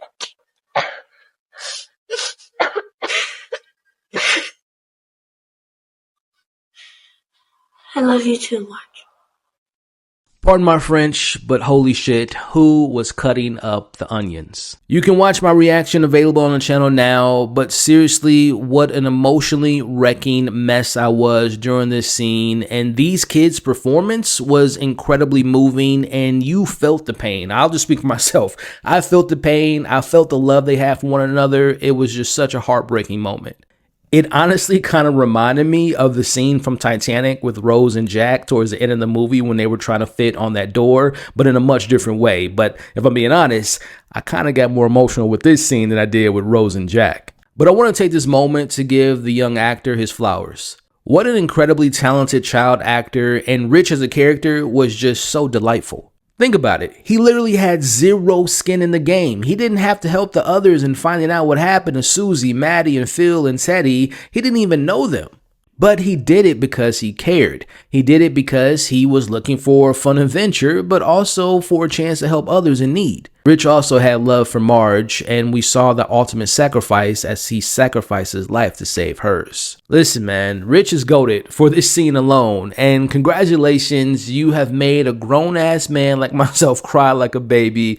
But again, seriously, this is just a testament to the writing and directing and the performances all working in tandem together to deliver what I consider to be one of the most devastating deaths I've seen on television all year. Now, we spoke on the racists not getting what they deserved. Well, at least one of them does in this very next scene. Back outside, we see Stan's car can't get going as the others leave him behind. Now, from out of the woods, like the opening scene with it disguising itself as a kid, we see Ingrid as Periwinkle here doing the same thing, but not disguising herself like it did. Stan sees his wife in her full outfit, and she tells him that this is who she really is. Now, Stan threatens to beat his wife if she doesn't return home and remove the ridiculous clown makeup off of her face. Now, Ingrid looks behind him and says hello to her papa, Pennywise. Pennywise now with a cleaver in hand, a truly fitting weapon given Stan's profession as a local butcher. As we watch Pennywise cut his face in half, and he takes his skull and begins eating it like a damn tasty watermelon. Yet again, I'm going to pose this question to you all. Has Pennywise ever been more menacing? Now, it's here that Ingrid confirms that she was the one who called in the tip about Hank's location because she knew that there would be blood, pain, and fear. She knew Pennywise wouldn't be able to resist coming, and she knew that this would be her chance to see her papa again. But more importantly, Papa would tell her that she did good. Now, before moving on, I'm so curious to know if she ever cared about Hank. I assume that their affair was something that was going on for a while based on that very intimate hug and kiss they had when they were reunited. But as far as time-wise, if the situation at the theater never occurred, Hank would never have found himself in a situation as being the main suspect to the kids' deaths. So did she once care for him, but once the opportunity popped up that she could see her papa again, she threw away any feelings that she had for him and not only risked his life, but all of the lives in the black spot to see her papa again? Now, with her abusive POS husband dealt with, Pennywise turns to Ingrid and says, "Show me the bow." This obviously being a callback to the opening of this episode when she was little and her father Bob told her to do the same thing. She proudly does it for Pennywise, and he applauds her, just like a father would for something his kid does that he thinks is the coolest thing in the world, even if in reality it's pretty unspectacular. Now, to make things even crazier, we see Pennywise pretend to play Papa. He throws his food, Stan's skull to the side, and opens his arms and tells her to come to Papa. She goes into his arms, telling him how much she loves her Papa. And shockingly, it doesn't eat her in this moment. Despite drooling, Pennywise holds back. I guess it's full from all the people he just got done devouring, or maybe this cosmic entity genuinely appreciates her efforts in providing him with a free buffet whenever they see each other. Now, unfortunately, this twisted father and daughter reunion doesn't last long. Pennywise tells her she did good, very, very good, and then delivers the news. Now, I'm going to sleep.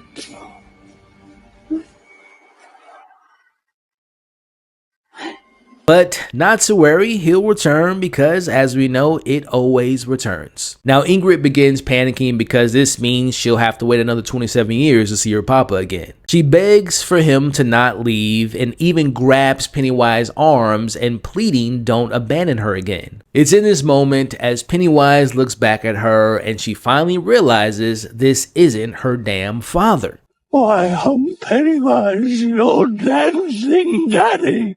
Pennywise then confirms what we already knew, that he ate Bob all those years ago. Ingrid's ignorance is finally shattered and Pennywise just laughs at her. Oh, and he still lives inside of me. Yes, he does. Why? I can feel him right now, yes! Stop! He's reaching out for his baby girl! Stop it! To Papa. He tells her that her father's inside of him as she tries to take off her periwinkle makeup, but it's too late. Pennywise opens his mouth and shows her the deadlights. Now, for those wondering and might not be familiar with what the deadlights are, technically they are the true form of Pennywise and It. As we saw, Pennywise uses the deadlights to break a person's mind. One look at them will make a person go utterly insane because the human mind can't simply comprehend them. In the book, the only people to look into the deadlights and survive were Bill's wife, Richie, and Beverly. Now also in It Chapter 1 and 2, Rich and Beverly also survived the deadlights. Okay, I gotta get this off my chest before moving on. I mean this when I say this entire Black Spot massacre sequence is one of the best scenes I've seen all year, both in film and television. I know director Andy Muschietti, who by the way directed this episode, he gets a lot of flack for his creative decisions and his overuse of CGI, which I have brought up on my channel and have brought up while covering this show multiple times. But this whole sequence, and honestly the entirety of this episode, was the best direction I've ever seen from him. And look, this is coming from someone who's been around since 2013's Mama, his directorial debut, all the way into The Flash. I'm a fan of his, but again, he tapped into another level with this episode. But I also want to give kudos to the writers and the entire cast and crew for all being on point to bringing this great episode together. Now, narratively speaking, I also really appreciate how, with all the thrills, the scares, and the incredibly brutal moments of Pennywise being truly great, the show never forgot the real horrors of the world. What the racist mob did to those people inside was an example of how some evil and corrupt humans can be even more evil than the real monsters. Again, I want to acknowledge this. What a moment for television. It's now morning and the horrors of the night have ended. Its augury has been completed. The firemen have arrived, and inside they see the dead bodies and they find Marge inside the fridge alive. As she walks out, she sees Rich's lifeless body. Here I am thinking that my tears of the episode was over, but no. As Marge hugs and cries on Rich's shoulder, in comes Ronnie and Will doing the same. R.I.P. Rich, a real one.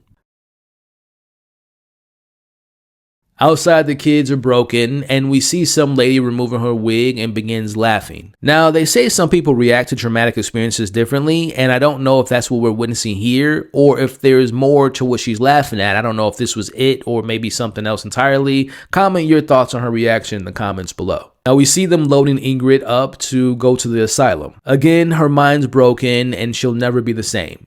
Now, as I mentioned before, I think it's a sure bet that we'll be seeing more of Ingrid in season 2 and 3 of this very show, but I do wonder if we'll see her again in next week's finale. Now, we get another tender moment as Marge sees Rich being taken away. She sees his hand hanging from the side and holds it one last time before gently placing it back inside as Ronnie and Will comfort her. Leroy and Charlotte arrive and they find out that it was Halloran who saved their boy. Leroy gets called by Fuller to speak as Ronnie tells Charlotte that Hank is in the woods, still alive, at least for now. Now, Halloran tells Hanlon that he had to speak to the dead in order to save the kids, but of course in doing so, the noise from the dead, but particularly those who died in the fire, are now surrounding him and they beg for him to make things right. Halloran tells Hanlon and Fuller that it is no longer here, that the light is gone and he went to sleep. Halloran also tells them that he can now help them find at least one of the pillars by following the war chief to where they were buried.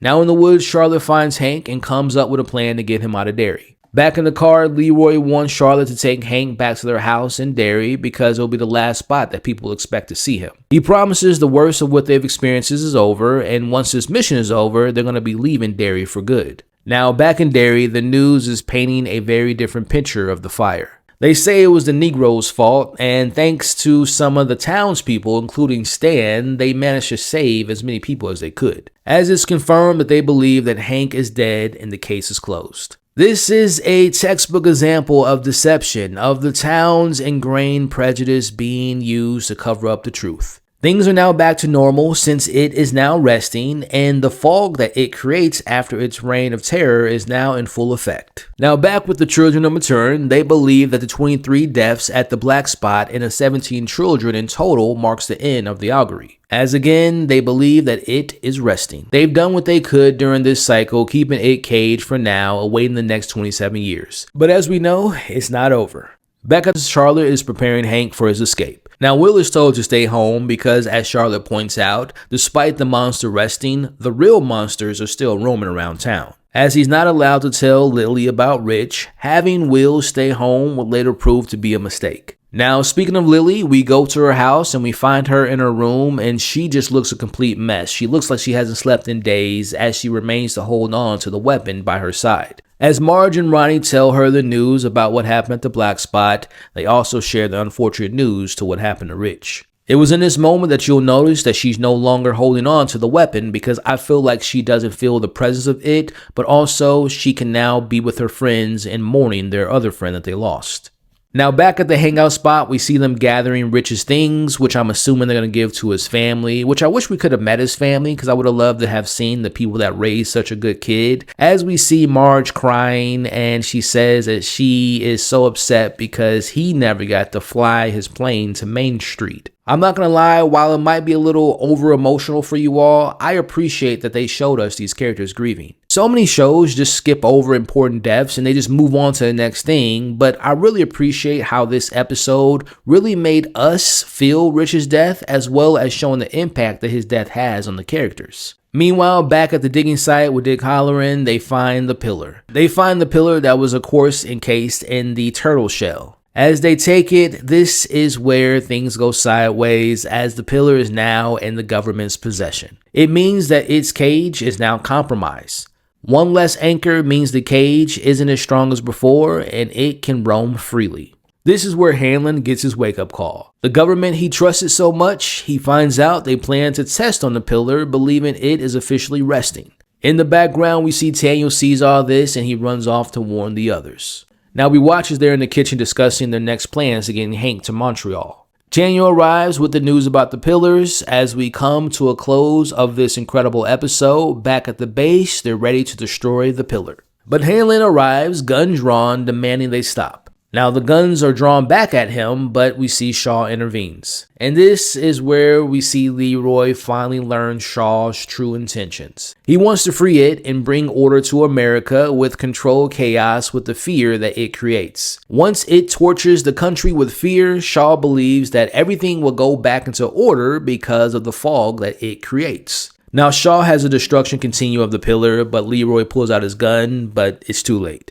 Shaw wants to make America great again by making America like Derry. Now, a bit on the nose politically speaking, but I get what the show is trying to say about our current state of America, but also the world, quite frankly, as fear is and has been a tool used by those in power to control the masses. We see Shaw orders Fuller to assure Leroy doesn't leave the base as we see the pillar gets destroyed. Now, as that's happening, we cut to the sewers where we find it sleeping, surrounded by body pieces and his face submerged in blood, as it opens its eyes and realizes that the cage is open for it to roam freely and to create more chaos. Our last scene takes us back to the Hanlons as Ronnie calls Will. As she's talking about Rich's death, slowly she begins detailing how great it must have been for his lungs to suffocate like popcorn, making her mouth water. As we realize this is it, and it is antagonizing Will as its voice is getting closer and closer, and we see Will being brave, saying that he's not afraid.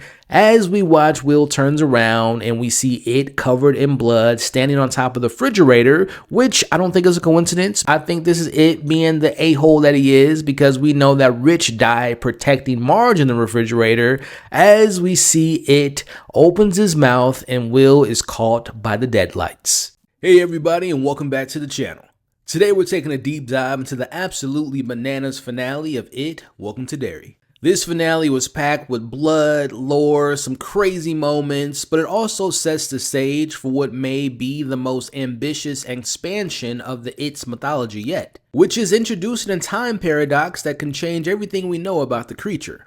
With all that being said, it is time to float and unpack one of the best finales I've seen this year. Full spoilers ahead. We open with Derry being covered with a fog, or some may say a mist. But in reality, it's transforming the entire town into a winter storm in the middle of spring for it to later freeze over the lake to attempt to cross an escaping Derry. Now I have to point out the title of this finale, which is Winter Fire, which of course is the poem that Ben wrote to Beverly in It Chapter 1. Where is winter fire? January embers. My heart burns there too.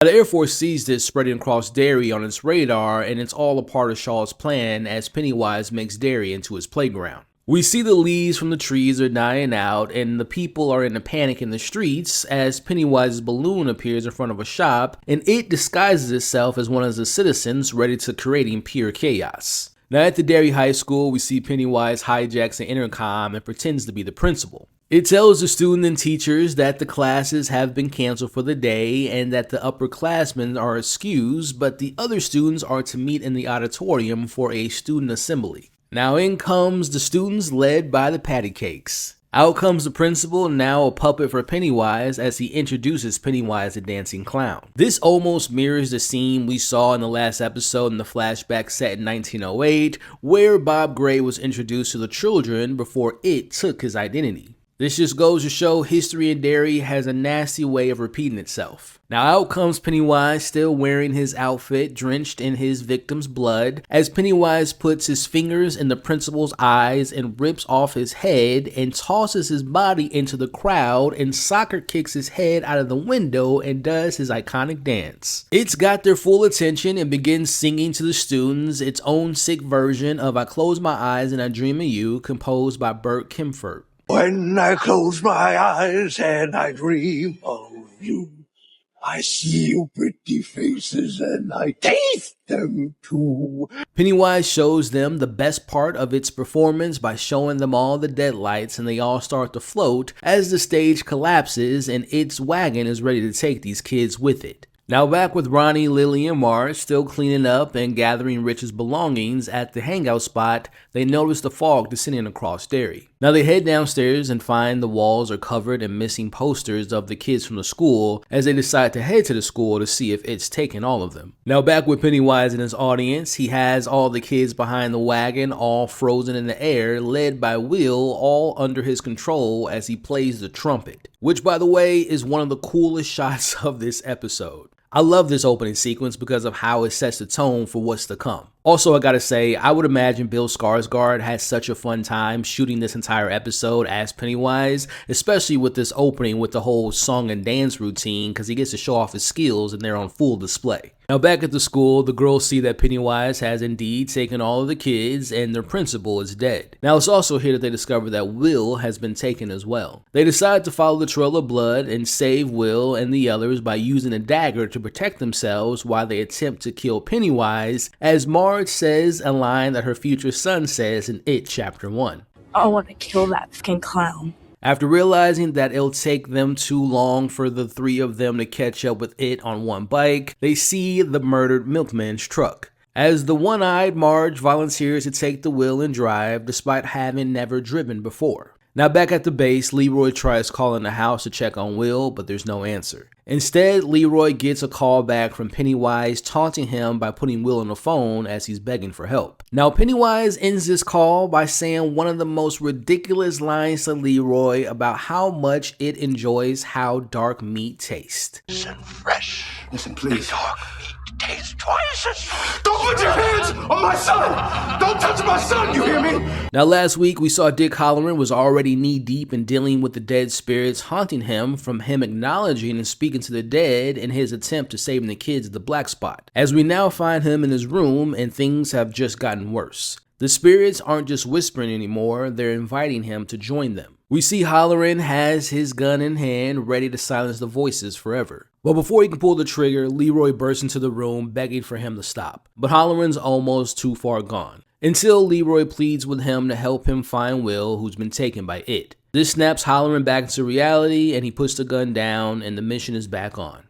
As we head back to the base, we can see the fog has nearly completely covered all of Derry and freezing over the lake, making it easier for it to leave Derry for the first time since landing on Earth. Now, General Shaw sees this and learns that Leroy has left the base and couldn't care less, but he quickly finds out that he wasn't alone, as Dick Halloran has left the base with him. Shaw knows that Dick Halloran is the only person who could stop his plan from happening. Now we watch as Leroy and Dick head to Rose's house. Charlotte learns about Will's disappearance and she's devastated. Halloran suggests that the psychic bond between mother and son could help them locate Will, but Rose shuts that down pretty quickly. She tells them that they stand no chance against it as things are now. But Rose does have an alternative plan. She tells them they should use Dick Halloran to locating the dagger that Tanyel dropped in the sewers, the same one that's been with Lily ever since. Now the plan is to use the dagger as a replacement of the pillar that Shaw destroyed and to relock its cage with the dead wood tree that's been at the end of town even before Rose's ancestors arrived in Derry. Now to do this, Dick Halloran needs to be at full psychic strength. Rose gives him a tea made of matern root, the cosmic turtle from its mythology, who admittedly I was a little disappointed that we didn't actually get to see the turtle besides obviously the Easter eggs we saw throughout the season, but there's always next time. Now the tea is meant to quiet the voices and connect Dick to the dagger's energy, linking him to all things to the realm that it came from. Now for those who don't know, it originated in a void dimension outside the regions of space known as the Macroverse, the extra-dimensional realm where it and Matern exist. Now we talked about this all the way back in episode 1, but in King's universe, the Macroverse is basically the primordial plane where the universe was created. Again, Matern vomited it into existence. It also comes from there, so the dagger's energy sink makes perfect sense. Now the tea kicks in pretty quickly, so quickly that Dick Halloran doesn't hear where Rose tells him not to go when he makes the connection. Now Dick Halloran finds the girls as Marge is doing her best driving, but they unfortunately hit a pothole and Lily temporarily loses the dagger. They find it and Marge goes to pick it up, but Lily still doesn't want anyone else but her to touch it. As she puts it back on her back, we get this trippy psychedelic transition into its realm and into the multiple mouths of Dick Halloran, who finds their location. Now as the adults drive towards the girls, it's here we learn why Lily's been so defensive with the dagger, almost like Gollum with the all-powerful ring. The dagger warps the mind the longer it's away from its home, driving its wielder towards paranoia and madness. Add that to Lily's existing trauma, we've got full-blown instability. Now it's here we also learn that the dagger isn't a simple answer to their problems because it will fight back with all its force to not be placed into the deadwood tree. Now things boil over when Lily accuses Marge and Ronnie of using her. The fight gets physical, but Ronnie recalls Lily's lifeboat metaphor back in episode 5, breaking through her paranoia.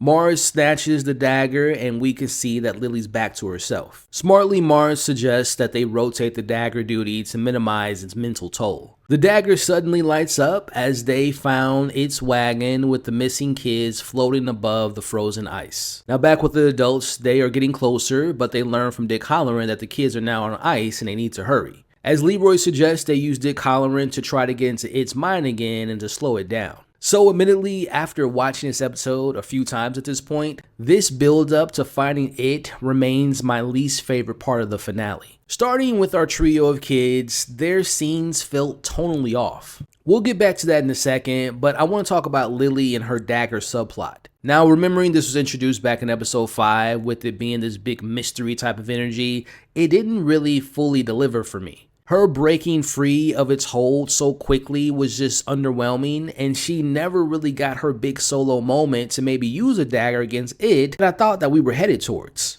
Now speaking back to the tonal shift, the girl's subplot to me just felt off up until this point in the episode compared to the tension and the cosmic horror that was going on with Pennywise. Now the stuff with the adults were okay, especially with seeing Dick Halloran using his powers, but it was definitely exposition heavy.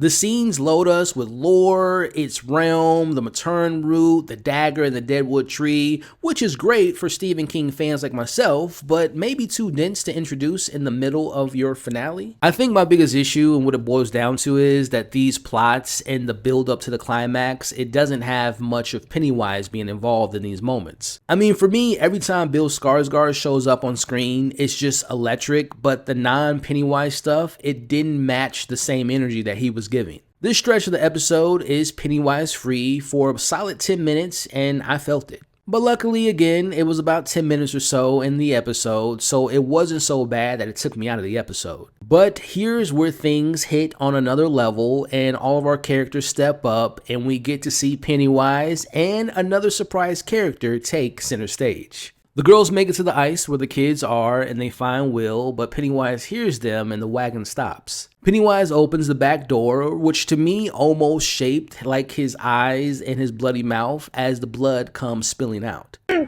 join the circus. Pennywise is happy that the freak, the fool, and the failure have decided to join the circus. But before it makes his move, Ronnie whips out the dagger and gets it to back off into the snowy air. Now, Pennywise, being Pennywise, decides to take this opportunity to play a game of hide and seek as he's toying with them and running around in the snow, disappearing and reappearing until it sneaks right behind them and snatches up Marge. It's here that the theory that's been floating, pun intended, online of who Marge becomes in the future, as her last name is revealed as Marge Tozier. First comes love, then comes marriage, then comes Richie in the baby carriage. Who we know is a part of the Losers Club in the future, but Pennywise could stop her future from happening if he kills her now. Pennywise shows her a missing sign of Richie's face. Time is different for Pennywise. It knows that it dies in the future because of the losers, which shows that time isn't a straight line for it. Its death could be its birth, and it experiences all time as in the past, present, and the future.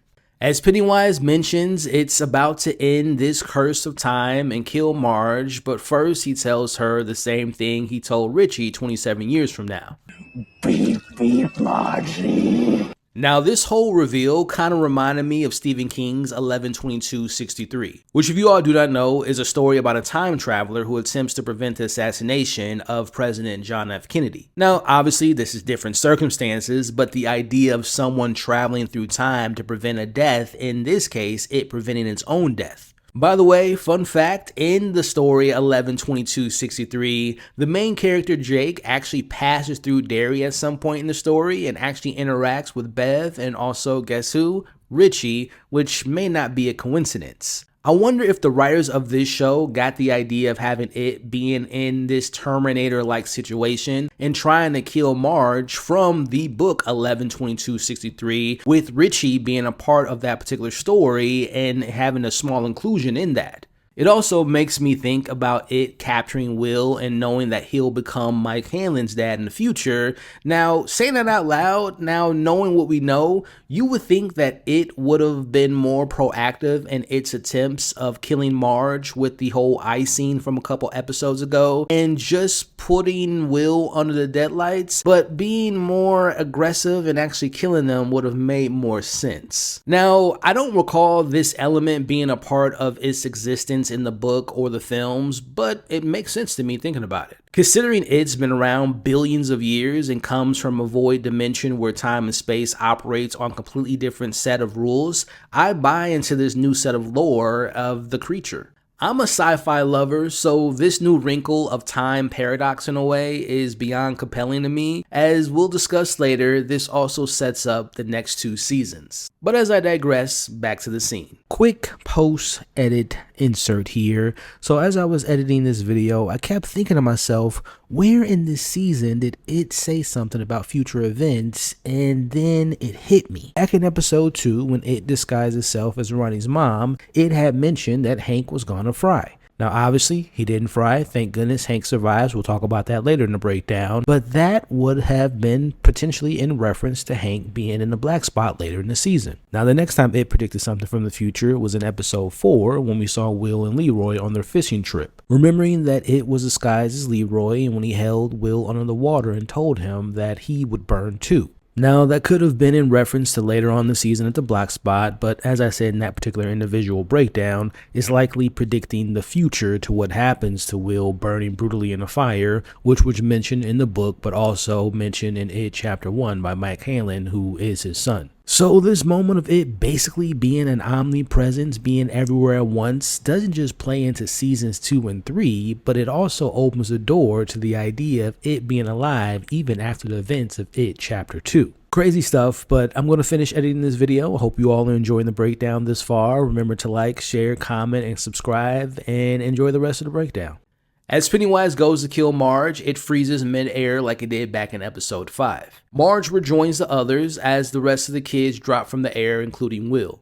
The adults arrive and everything seems fine as they guide the other kids to safety. You know, before I forget, I thought the effects that the deadlights leave on those who survive would be more severe, but this episode didn't really make a big deal out of it. We had Will and all the students and even Leroy later being hit by the deadlights, but I guess you could say that they weren't under its control for super long, so it didn't really have that long-lasting experience or long-lasting damage to them after they were released. Think of it kind of like what happened with Bev and Richie in It Chapter 1 and It Chapter 2. Now, Tanya and Leroy go together to place the dagger into the deadwood tree to lock its cage again. Now, as they almost reach the tree, the military shoot at them, injuring Leroy and shooting Tanya in the neck, which unfortunately he dies, as the others go to help, but they're split up by the gunfire. As the soldiers close in on Leroy, he gives Will the dagger to bury it, but he's scared. It's here we get a call back from their argument from a few episodes ago about Will not being his dad. Leroy reassures Will that he doesn't need to be his dad, he just needs to be himself, and Leroy loves him. As we watch Will and the others use the fog as cover and go to bury the dagger together. Now, Shaw sees Pennywise frozen on the ice as we cut to Pennywise to see what stopped him from killing Marge, and this is where things get weird. Pennywise sees himself in a wagon and is being called Bob and surrounded by Bob's friends and Ingrid. Pennywise is confused as hell as to why they keep calling him Bob. I am a god, an eater of worlds. This surreal detour is the type of weird and wacky stuff that I loved about this finale, and some of the weird creative swings really worked for me. Now back with the kids, they approach the tree, but Will is stopped in his tracks and begins running back into the opposite direction because, again, remember, the dagger wants to go back home and not be in this tree as we watch them work together to moving closer to it. Meanwhile, back with Shaw, he comes face to face with Pennywise, this being his first time since seeing it since he was a kid back in 1908. As Shaw tells Pennywise he'll fix whatever Halloran has done to it. Now the soldiers find Halloran in the van and they grab him, breaking his hold that he had on it inside of its head. Now back in its mind, it realizes Dick Halloran has lost some control and kicks the shit out of Dick Halloran as he goes flat out of the wagon and back into reality. That was so damn cool to see Dick Halloran using his shine ability on it, showing the peak of his powers. Which I wonder if the Matern root actually enhances his powers, but again, I just love that scene. Now Shaw tells Pennywise, who's now unfrozen, that it's free to go. Pennywise smiles and starts to leave, but smells something familiar on Shaw, and it's Shaw's fear. Pennywise never forgets to smell and turns into Shaw's nightmare as the skeleton man from when he was a kid, and finally we get to see the dumbass Shaw get killed by it as it eats his face. Now, admittedly, I wish that Shaw's death had a little bit more screen time. We could have basked in the glory a little bit more, but I also wish that Colonel Fuller and Bauer and the rest of the racist cowards that were a part of the burning of the Black Spot were killed off in this finale, but at least Shaw got what he deserved after being the cause of all the madness going on in Derry by attempting to free it to begin with. Now, skipping and smiling while running past the adults to get to finally breaking free of Derry, we see Leroy is trying to convince the soldiers to stopping it, but they don't listen. Instead of standing by helpless, and finally Leroy, out of all of them, decides to not follow the orders for once, as him and the rest of the adults fight back and take the soldiers' weapons by using hand-to-hand combat. You know, there was a little corny, that scene, but finally seeing the adults, particularly Leroy, going against the orders, and also Hank finally growing a spine and doing something was satisfying to watch. Now the kids see Pennywise is about to escape as Pennywise waves goodbye to the losers until Leroy shoots bullets right into its head, blowing it into pieces. Now as its head regrows, Leroy's out of ammo as Pennywise counters with the deadlights. Pennywise now crawling towards the children as they try with all their strength to put the dagger into the tree. Now this is where things got me in the feels as Rose senses and Halloran sees her ancestors, the war chief, and she provides the kids with the extra help that they need in returning a spirit who can help them, and it's our knight in shining armor, Rich. Again, this moment literally gave me chills, especially with that score playing in the background.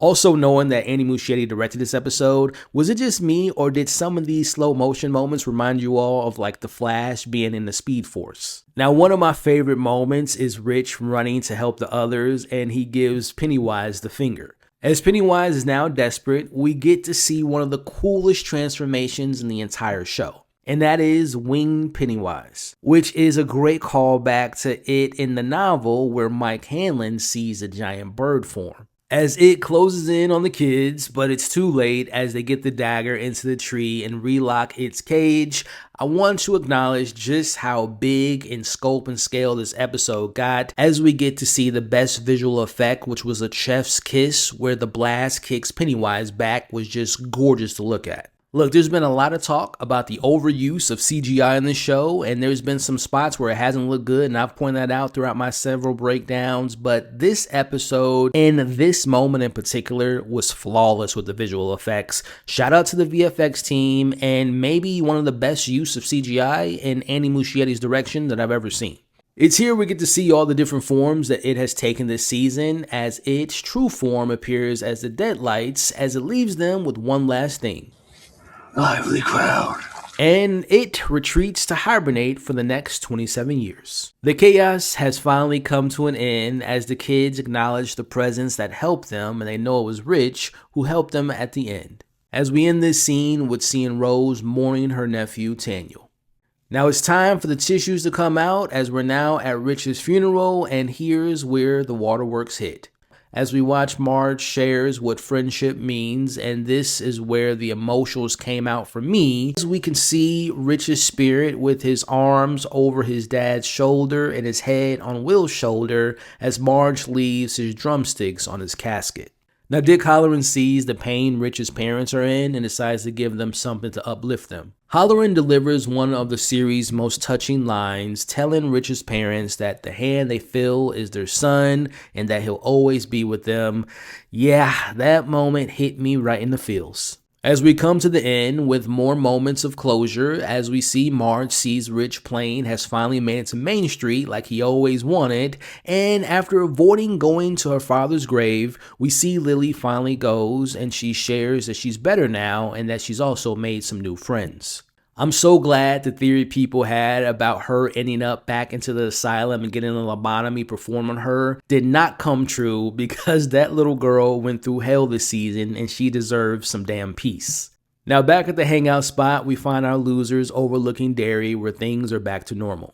Now it's here that Marge tells Lily about what Pennywise told her about Richie and his friends killing it in the future, and again how its death is also its birth. Now in this moment, this is where the idea of how and why we need more seasons. Now Marge tells Lily that since time works differently for it and it seems to be in some time loop, it can go back in the past and kill their parents to stop it from being killed in the future, like what it was trying to do with Marge. We watch as Lily says that this is going to be someone else's fight now, and ladies and gentlemen, this is our entry into season 2 and 3 of It, Welcome to Derry. Now, besides expecting to see more of Bob Gray and Ingrid and Shaw and Rose when they were younger, I would expect that we're going to probably see our new version of the Losers' parents, like Maddie's parents, Phil, Teddy, Marge, Lily, and others, up against it, taking us into 1935 with the Bradley Massacre and also back to 1908 with the Ironworks explosion. Now look, it's going to be a tough task to recapturing the magic of this season's cast,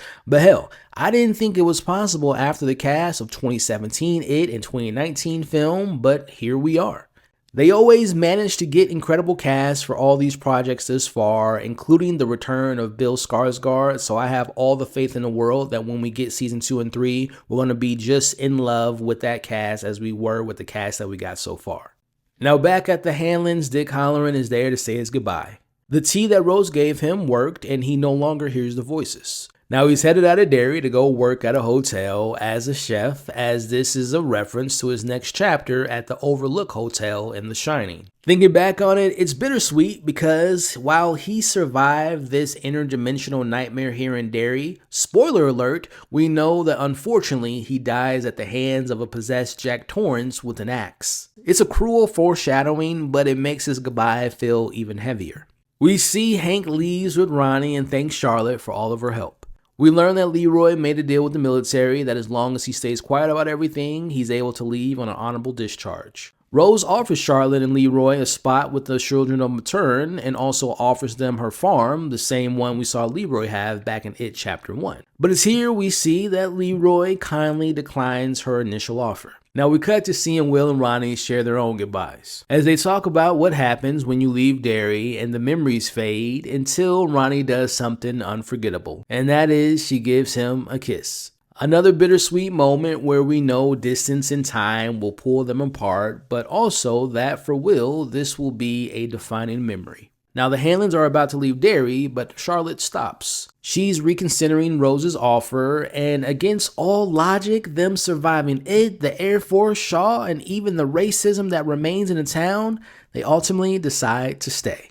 Again, this decision is insanity to me, but narratively speaking, we know that they have to stay in Derry because of what happens to them in the future. Now, as Will writes Ronnie a letter and will continue to do so she won't forget him, as we see her and her father smartly leaving Derry to go to Montreal. I'm so glad that both of these families managed to survive the terrors of it, at least for now, but admittedly, I do feel bad for the grandmother of Ronnie and the mother of Hank, who's still in Derry. I guess they just forgot about her, but jokes aside, as It, Welcome to Derry ends with Chapter 1.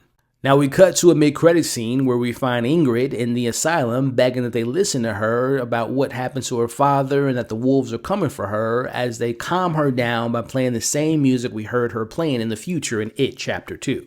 Now, speaking of the future, we flash forward to October 1988, 26 years later, where we get the return of the same actress who played Ingrid in It Chapter 2, who's now painting a picture of her papa. She hears someone screaming for help in the hallway as Ingrid goes to see what's all the fuss about, and she sees that Elfrida March is dead after hanging herself. Now, this is Beverly's mom, and her father pushes her off, and we see and get the return of Sophia Lilith back in the role as Beverly. As Ingrid and Beverly look at each other, and she tells Bev her famous lines that she said to Lily all those years ago. Don't be sad. You know what they say about Derry. No one who dies here ever really dies. Now, for those who remember, this scene is a direct reference to It Chapter 2, where Beverly and her father blamed her for her mother's suicide. I can still smell her perfume. And she'd still be alive if it wasn't for you. Mama was sick. You know, that's why she did what she did. She did what she did because she was embarrassed to be your mother. And that, ladies and gentlemen, is the official ending of Season 1 of It, Welcome to Derry. So, after 8 weeks of watching it terrorizing the people and kids of Derry yet again, I can confidently say, at least for me, that this is and was one of the best It projects to date in live action, of course, and one of the greatest horror shows of all time that I've ever seen. I can't stress enough how intrigued I was when they first announced this show, but I was equally as nervous because sustaining 8 weeks of compelling television is one thing, but it's another thing when it's in the horror genre. I was also nervous because of the bad taste that It Chapter 2 left in my mouth all those years ago. But after the first 15 minutes of episode 1 and how that episode ended, I was confident that we were in good hands. Now, in saying that, I'm not saying this show is the best horror series I've ever seen, like that title still goes to The Haunting on Hill House for me, but the show also didn't come without its flaws. As I mentioned in the past, the CGI wasn't always the best, especially with episode 3 with the cemetery scene. That comes to mind as one of the worst scenes of the show. The story wasn't completely bulletproof at times, and characters like Lily and others felt a little bit forgotten at points. Some of the writing and dialogue wasn't always on point. Some things felt a bit convenient, like Rose's tea to stop the noise that Halloran was hearing, or the lack of impact of the deadlights. Also, speaking to the finale, I wish it was a little bit more brutal and gory as episode 7 was. Like, I thought the patty cakes was going to bite the dust. I thought Fuller was going to bite the dust. I thought the racists were going to die. But again, they kept the brutality and the death toll a little bit lower than I was anticipating. Now, speaking of loose ends, I wish we could have gotten a little bit more of Maddie's home life, and I also want to know just how long Hank and Ingrid were in a relationship, and I'm very curious to know, like, what did the government have to say about half of the Air Force base being killed in Derry after this secret mission? But overall, I walked away from this series with way more positives than I did negatives. I thought they managed to maintain a good balance of thrills and scares for 8 weeks, which again, isn't easy. They weren't afraid to go dark and also take risk, and they killed a lot of kids in this series. Speaking of the kids, I thought all of them were great. Like, I thought the entire cast was great, man. Like, everyone brought their A game. Like, these young kids did a great job. I'm really excited to see what they do in the future. And again, I thought the adults, who typically are the weakest parts of the It stories for me, but they were compelling. They made sense. They, were able to jump to the story and make some good moments happen. And especially the inclusion of Dick Halloran as a Shining fan was chef's kiss. Now, I said this last week, and I'm going to say it again. I thought the episodes, including episode 7, was some of the best work that we've seen from Andy Muschietti so far. And switching over to Bill Skarsgård, this is, to me, officially, if it was ever in the air, on the fence, this to me puts him in the Mount Rushmore of the iconic horror icons, if he, again, wasn't already on that Mount Rushmore from his first 2 appearances as Pennywise. If I'm being honest with you all, I think that this is the best that we've seen in Pennywise in both film and including this show now.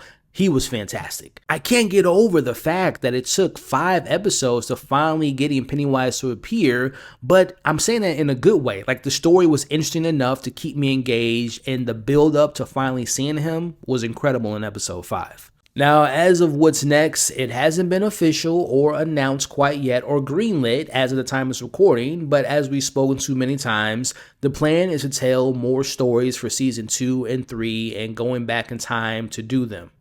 I know modern television is different from the past, and it takes somewhere to 3 to 4 years between seasons, but I am hopeful that within the next month or even sooner that they will officially greenlight the next season, and hopefully it goes in production in the next 6 months, which would mean maybe mid to late 2027, we'll be back in Derry to explore more of this time situation with it and get to meet our next group of losers. With that said, this is a great place to end this week's breakdown of episode 8, the season finale of It, Welcome to Derry. So the $1 million question is, what did you all think about this finale? In the next few days, I'll be sharing some more videos surrounding the show, like my top favorite episodes, my favorite It forms, so keep an eye out for that. But I want to know, what did you all think about the show? What was your favorite episode, your favorite moment, favorite character, favorite It transformation? What worked, what didn't work as far as the season goes, and what do you all hope to see next? But in particularly, what did you all think about the finale? Do you all think, like me, that it stuck the landing? What worked, what didn't work for you in the finale? What was some of your favorite moments of the finale? Let's talk talk about it all in the comments below. I want to take this time to thank you all for watching or listening to this week's breakdown. I've been doing these breakdowns for various different shows for many, many years now, and I really mean this when I say this. I thank you all for the support, watching my videos, commenting, sharing, doing all that great stuff. It means the world to me because I know as a almost full-time YouTuber that there are some amazing creators out there, and the fact that you all watch my videos means the world to me. So do me a favor, in the comments right now, put hashtag beep beep. If you all enjoyed my breakdown and my coverage of this entire season, do me a favor, hit the like button. It really goes a long way. And also when you're on YouTube and you hit the like button, there's a hype button that pops up, which allows this video to spread to new viewers. Also, if you all can hit the share button, share this video to anyone and everyone you know that loves talking about the show. It would mean the world to me. And last but not least, consider sticking around. If you all had a good time, if you all love this type of breakdowns, and not just for it, we're still covering Pluribus, we're covering the next chapter of Stranger Things. There's tons of movies I continue to cover on my channel, so if that sounds like something you all enjoy, consider sticking around by subscribing to the channel today. Now, for my podcast listeners out there, I appreciate the listeners on Apple Podcasts or Spotify or wherever you all get your podcasts from. Do me a favor, let me know your thoughts about everything we discuss. Also, consider sharing the podcast and leave a review, leave a rating. I would appreciate that. It would mean the world to me. Alrighty, y'all, until next time, it's a goodbye for now, but we still got many things to look forward to, especially in 2026. But again, I thank you all for the support. Remember to stay safe out there. Remember you all are awesome. But also remember, if you see kids missing and if you see a creepy clown running around, or should I say floating around, that is your cue to leave the damn town. Alrighty, y'all, I'll see you again soon.